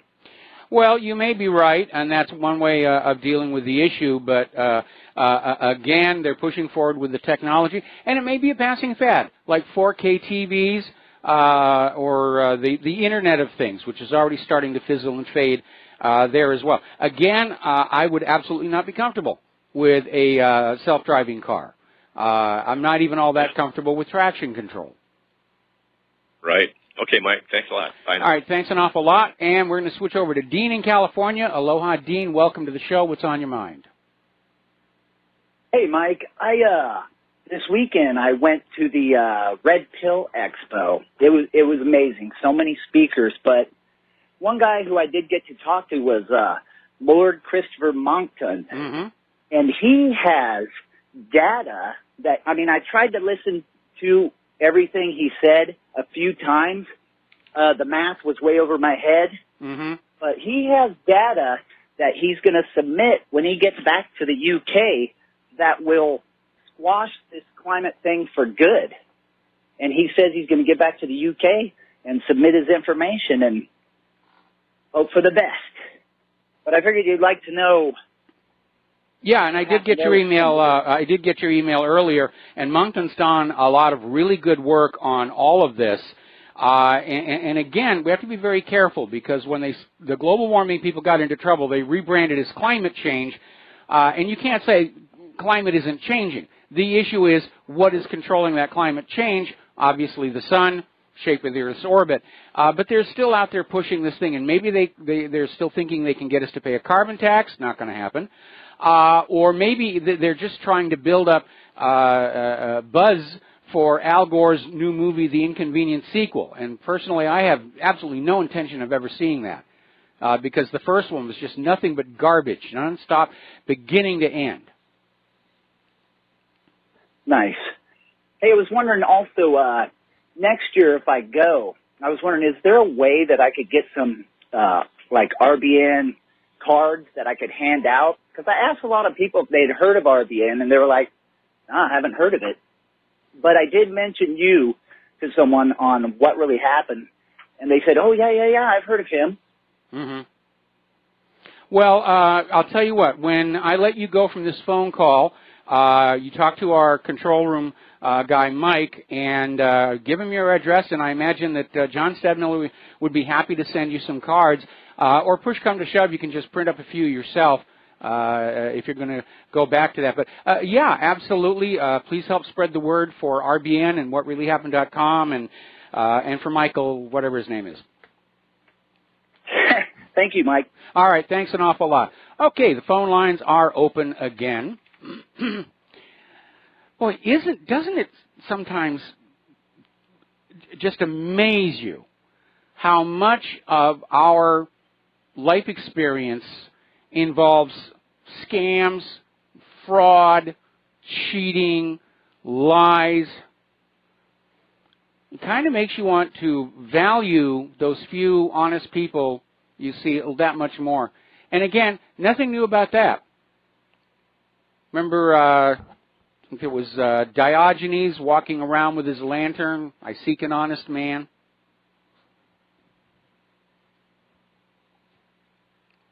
Okay. Now, there is a report up in Canada where medical prognosticators are saying that nearly half of all Canadians will be diagnosed with cancer in their lifetime. Now, that is well above the norm. Cancer, like autism, seems to be increasing. Gee, I wonder what it could be. And nobody, of course, is talking about the weed killer that is in their food supply. Now, California has just become the first state to list the main ingredient in Roundup as potentially cancerous. Starting on July 7, any product that has glyphosate in it will be required to have a label saying, caution, this product can cause cancer. Now, California's done a lot of really weird things lately, but this one they got absolutely correct. And the Canadian government is not really doing well by their own people to go along with this idea that, so what if you get cancer? We're all making money here and, you know, don't know what you're all complaining about. Over in Myanmar, Cambodia, and Thailand, there's been a massive drug interdiction effort which ended with the burning of $1 billion worth of illegal drugs. And they did it to commemorate the United Nations Day Against Drug Abuse and Trafficking. Basically, this comes in the wake of a record in the number of seizures of narcotics in those three countries. This is going to put a real dent in the CIA's coffee fund. And I'm wondering if these countries, Myanmar, Cambodia, Thailand, are now going to join the Philippines on the U.S. government's special high-interest targets list. Because the U.S. government doesn't like it when other governments are being nasty to the drug lords. Okay. Getting into the world of GMO, there's an interesting little story. Apparently, and this is being reported over at Natural Blaze, there is a strain of genetically engineered bacteria which has somehow found its way into animal feed in the European Union. And apparently the vector they've identified was this genetically modified vitamin. And the concern is that the bacteria is actually illegal. It's not approved for use for humans or animals. And so it's another reminder, this stuff can break into the wild. It can break into the wild, and you have to just absolutely be careful about it. Unfortunately, the companies that are doing this stuff, they're as driven as anybody else. We need more money, we need more profits, we need to impress our stockholders. And it's always slipped up. Who cares on that one? Reminds me of this cartoonist used to work, draw cartoons for Playboy magazine. And yes, I really did read the articles. Gahan Wilson. And he just had this taste of the bizarre. One of my all-time favorite cartoons is this pharmacist behind the counter at the pharmacy, and on the ground in front of the counter is just this blob of gel with two eyes. And the pharmacist is looking at the bottle and saying, whoa, we really did mess up your prescription, didn't we? I guess you had to be there. Story coming out of Activist Post. Organically grown, is it worth the price you pay? I'm not even going to get any further into the headline of the story. Of course it is. There are too many chemicals in corporate-produced food. Some are harmful and dangerous. Others are just there to make you eat more so they make more money. And a big part of my nearly 100-pound weight loss over the last 2 years is avoiding those chemicals. Everyone's always talking about America's obesity epidemic. Oh, they should go out and exercise more. They should do this more. No, it's the chemicals in the food that make you want to eat more, that make you crave carbohydrates, that interfere with the brain signal that says, I've had enough to eat. That's what's doing it. All for a fast buck. So anyway, getting on back to this article, and they're talking about how Whole Foods, even prior to its recent acquisition, had hit some scandals. They were supposed to be non-GMO, chemically-free foods, and unfortunately, there have been a couple of kerfuffles. And it may not even be Whole Foods' fault, because very often, again, microscopic amounts of certain things, you don't have to put it on the label. When the FDA mandates that you label a product, there's a percentage cutoff. Any ingredient below this percentage, you don't need to bother listing on the label. And yes, it's microscopic, but if it's something that builds up a continuous body burden, it can be a problem. Anyway, the article basically is talking about how, especially since the acquisition of Whole Foods by Amazon, there is now a surge in demand for organically grown natural food. There's a market out there for it. Remember, China's banned GMO, Russia's banning GMO. Russia actually wants to become the center for naturally grown organic food for the world, and there's going to be a marketplace for it. And I'm sure Monsanto is already out there saying, oh, well, we need to sanction Russia. They're not allowed to sell healthy food here because it's cutting into the profits of our unhealthy food. We'll be right back after these commercials. All right, let's try this one again here. And speaking of hackers, my web server is being hit with a DOS attack right now. So anyway, apparently there are a couple of different things going on right now. As we mentioned a little while ago, Russia's major oil company is saying their servers are under hack attack. What has this ransomware that has emerged in Ukraine, Kaspersky says it's something they've never seen before, and so they've given it the name X-Peter, and apparently so far they've monitored attacks, mostly Ukraine and Russia, but it's also hit Poland, Italy, Great Britain, Germany, France, and the U.S. and several other countries. So this thing is all over the place. Meanwhile, Ukraine Central Bank is saying they've been hit by a cyber attack known as Petya A, more ransomware, and apparently it's hit their bank and everything it's connected to. So this is getting really ugly. Apparently, the Petya ransomware has hit the Chernobyl nuclear power plant. Now, I'm presuming that in Russia, as is the norm here, that the actual computers controlling the reactor are air-gapped. But again, apparently, this new little nasty can infect over Wi-Fi ports. So you've got to be really, really careful on that one. Let's see, are there any else here? Getting on back to CNN. Apparently, Sarah Huckabee Sanders is out there championing the cause of making this Project Veritas video as viral as possible. And I'm absolutely in agreement. You've got to find that video. You've got to basically send it to everybody that you know.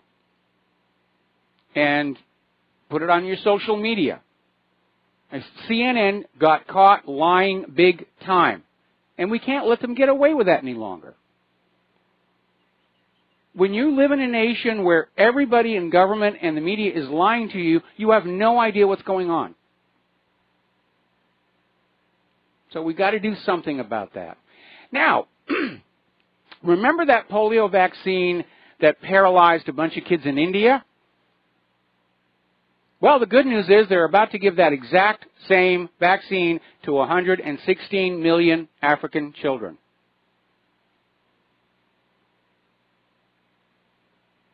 It's just out of control here. Okay, the former Archbishop of Canterbury, Lord Carey, has resigned from the Church of England. Apparently, he was discovered he was helping to protect a pedophile bishop. And you're going to like this next one here. Apparently, over at the Vatican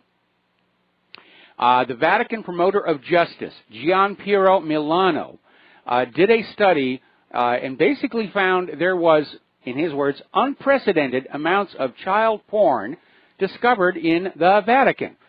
And under Vatican law, he is not obligated to name the names of anybody, but apparently there was a lot of it. It's amazing here. Okay, when we come on back here, we're going to be looking for more updates on this ransomware hacking thing around the world. We all like to make fun of the snowflake liberals who are out there crying and screaming and carrying on. But I think there's a possible explanation there that we ought to take a look at. And there are historical precedents for what I think may be going on in dealing with this very erratic behavior. And I know I've blamed some of it on prescription antidepressants. I've blamed a lot of it on social conditioning that says this kind of behavior is acceptable. But I'm starting to think there may actually be something else going on. And when we come on back from the next commercials, I'm going to go into it. Meanwhile, again, the phone lines are open, 800-313-9443, and we'll be back after these few words. Calls in here before the end of the show.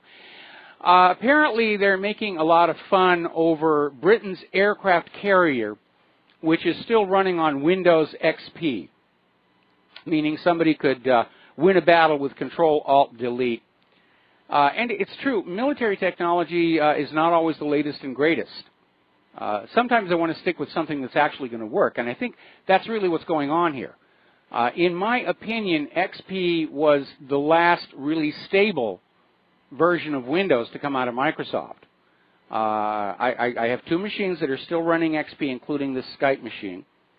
And they don't give me the grief that Windows 7 does. And certainly not the grief Windows 10 did, while I briefly had that.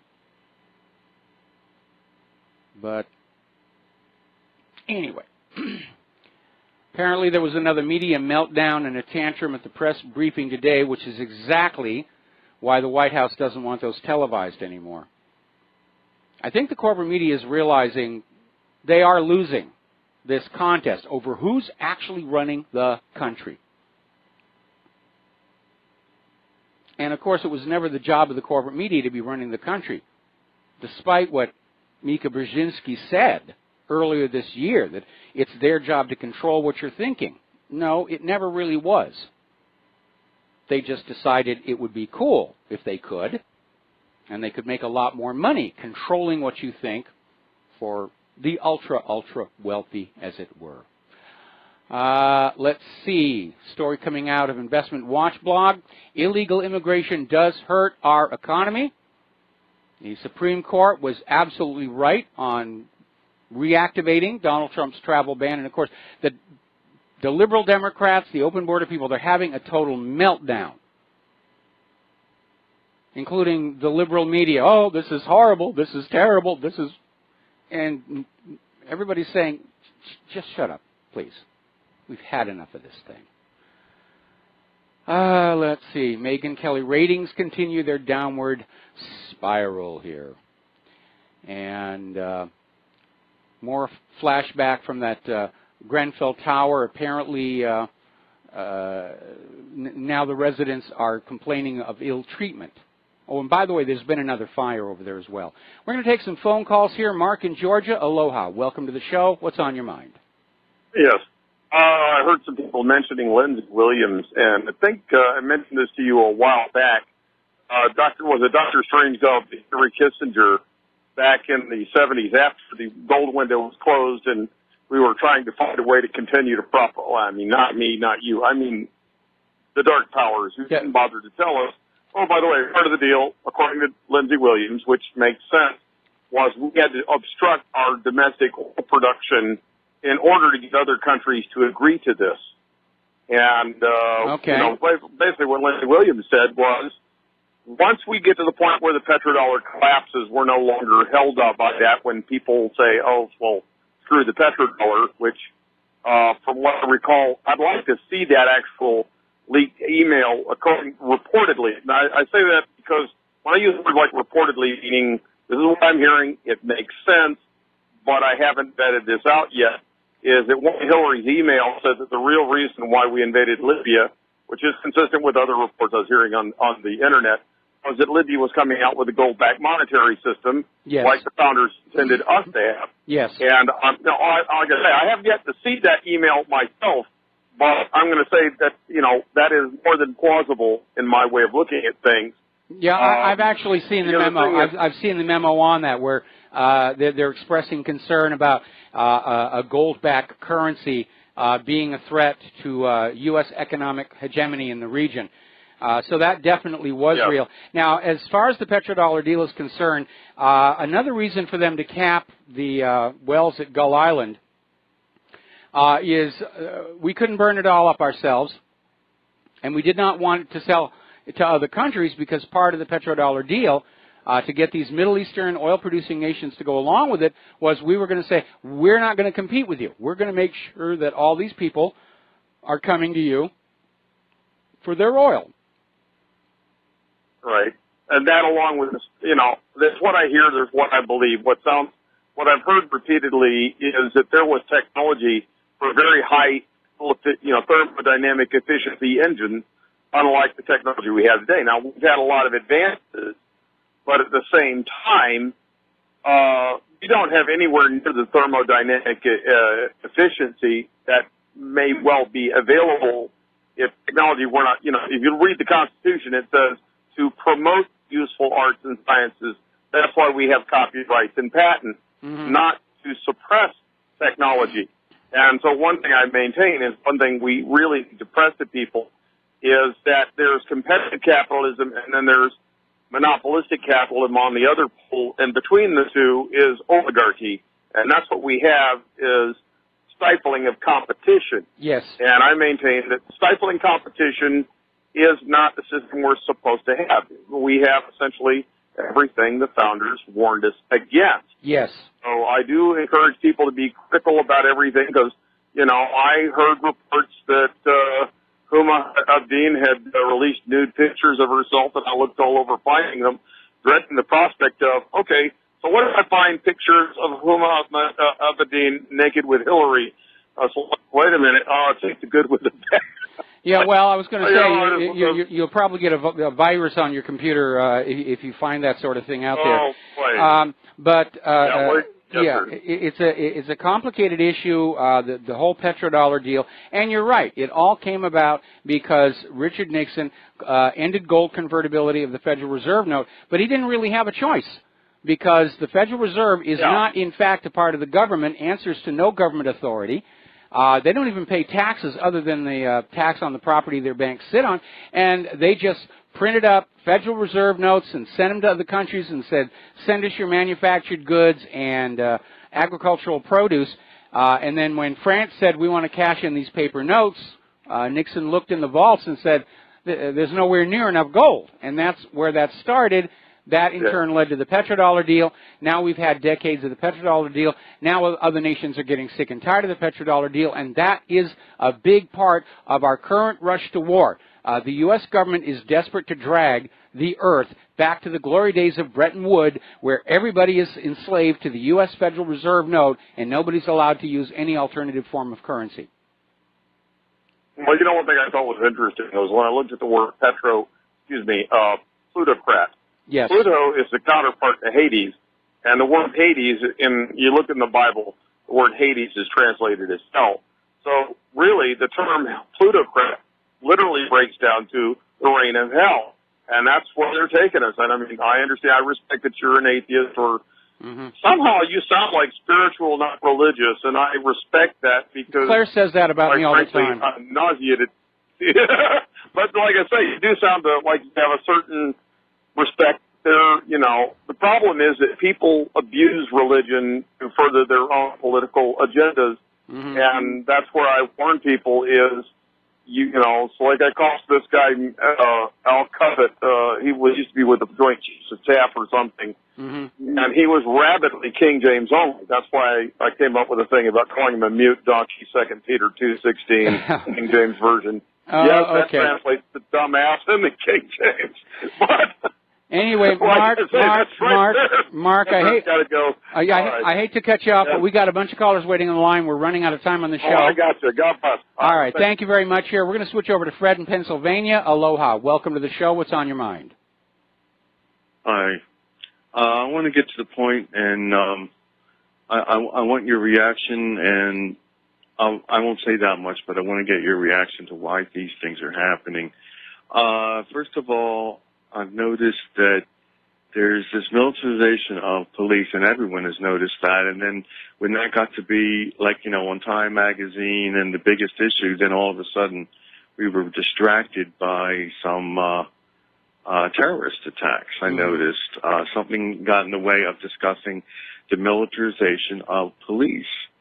Also, you've had the homicide rates in American cities going up 12, 15, 35, even 75% in some of these unfortunate cities. Yeah, like Detroit. And I think there is a slow motion collapse going as far as services are concerned, because I believe there is people not having a stake in the system. That's a very cogent observation here. It does feel like literally the fabric of our society is starting to become frayed and wear thin. Claire and I were just commenting the other day, when we first moved here, a long time ago, everyone they drove slow, they're polite, everybody's courteous. Today we're seeing so much reckless driving, and we know it's road rage, and it manifests in the cars, because these days your car is pretty much the only place where you feel like you are in control. Everything else has been taken away from you. Everything's being watched, everything's being monitored, and we've seen the local population just get angrier and angrier, and we're being driven that way by the economic news. And right now, of course, there's a factor in that everybody who lives here, especially on Oahu, all of the islands, but especially here on Oahu, that are paying attention to this rush to war with Russia, they understand if that actually happens, this island is probably going to be attacked. Okay, and you're right. Getting back to the economic situation, obviously you don't have this kind of an inflation rate on something like a bag of white flour, but on the good food, on the organic food, on good water, there's a high inflation rate. There's a high inflation rate on rent, on services, which is an economic, it's not primary, it's not secondary, it's services. You know what I'm saying? The economic category, which would include medical, energy and utilities, and then communication, a good, not cheap communication, but broadband, and that there's a high inflation rate, and on taxes. And the government is saying we have a low inflation rate, but when you look at the fees and the taxes and the rents, it's much higher than 3%. Well, when the government is calculating the rate of inflation, they're rigging the calculations the same way they do the jobless numbers. For the very first thing, food and fuel are not included in the government's inflation calculation, and that's where inflation shows up first, and we're certainly seeing it here, and it is going to get a lot worse. Especially if the Federal Reserve starts quantitative tightening, we're going to see prices go right through the roof. They have been working very, very hard to conceal the inflationary pressures coming out of the Federal Reserve's creation of trillions of dollars to shower all over Wall Street. And now they're trying to figure out a way they can pull back from it, and I don't think they can. It seems to go into services first rather than, a bag of rice or something like that. I mean, you can't. What I'm saying is people need to have a glimmer of hope. They need that feeling that the good life is possible, and they're not going to be content with being pushed into poverty. And I believe that's why you have this misbehavior, and that's why you have the frustration, the crime rates. What do you think? Well, I think you're very close to it. I think what's going on is people are walking around this country right now. They've lost all hope that there's going to be a better future.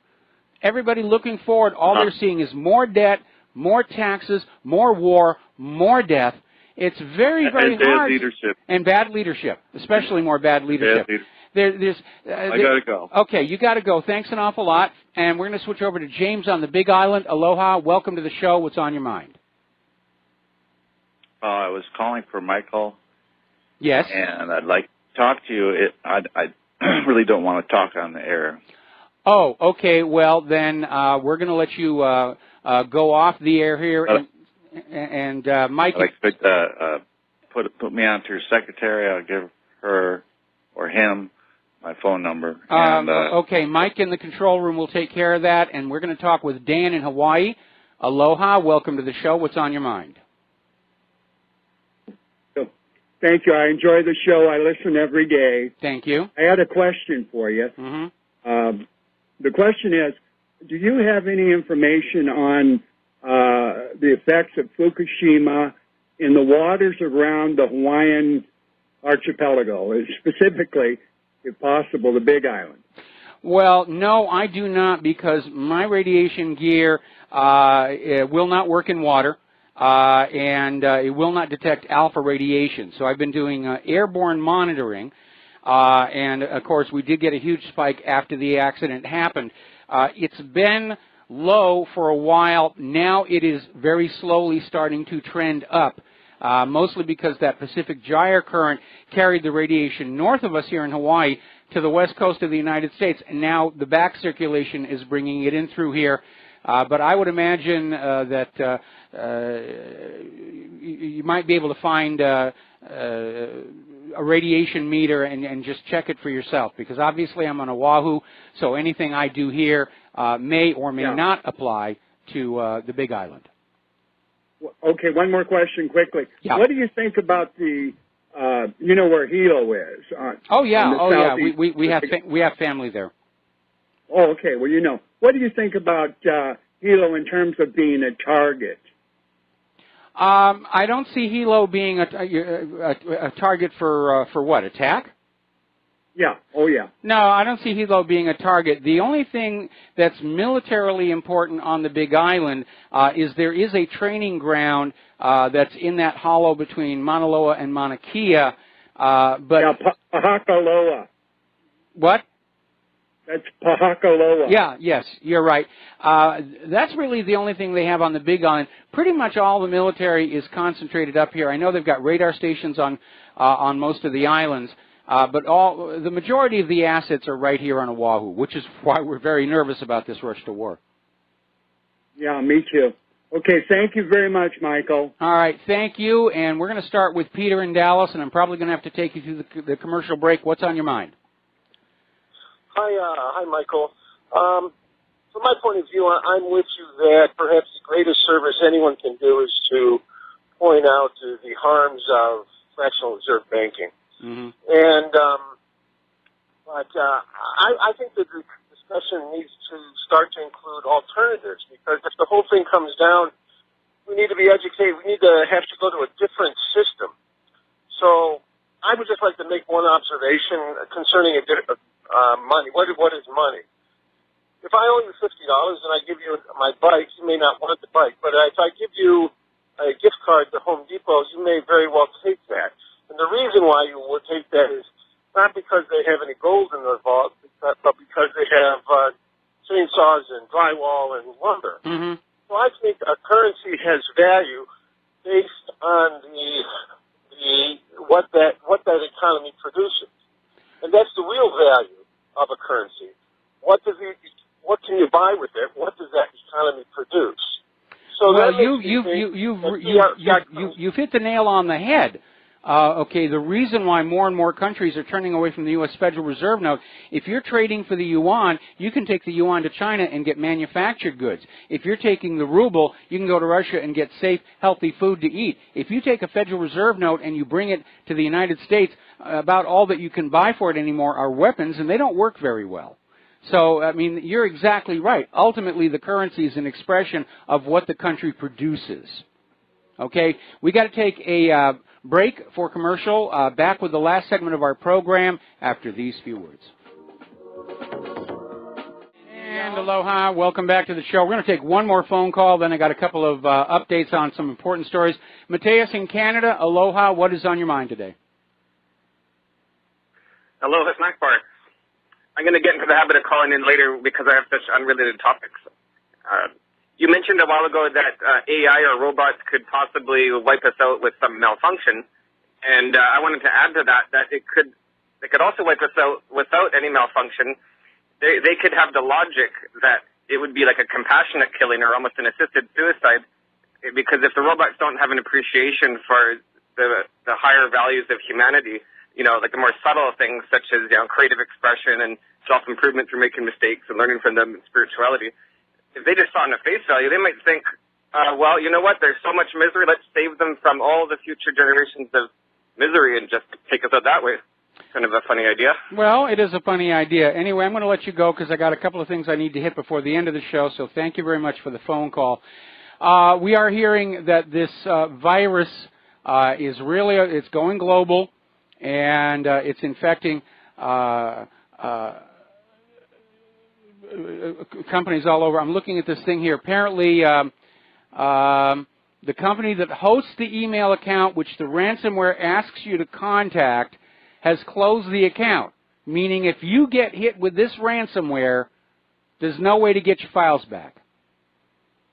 Wow, I mean, somebody's using this as a weapon. Now, CNN is still out there pushing the story about the Russia connection. The Washington Post has already gone on the attack against O'Keefe, trying to discredit him and say, this is ridiculous. How dare he do this to CNN? We're above the, we're exalted people. You don't expose us as liars. Well, it's too late. The cat is out of the bag. Not like it's a big shock. We know the corporate media's job is to lie to us, to sell us wars, to sell us the next president, to sell us the next car, to sell us the next policy, the next tax. That's their job. Mika Brzezinski said it on the air. The job of the corporate media is to control what you're thinking. So, meanwhile, looking at the Fox News feed, they're still pushing this thing. If Syria dares do a chemical attack again, we will attack. They're going to go with this. They're going to go with this. And nobody's believing it. All over Twitter, all over the news. Remember what I said about Breitbart. Normally the Breitbart readers are fair and balanced and civil. And over 90% of the comments on that story basically were saying, this is clearly a lie. And they're still going to go with it. Apparently the attitude is, it's the official position, it doesn't matter if it's the truth, it's the official position, and we are going to act on the official position, and to heck with truth and veracity. It's got no place today. And I got to tell you, I am seriously disappointed in Donald Trump over this. After he ran last year on pulling back from all these foreign interventions, and here we are going into overdrive into Syria, potentially Russia.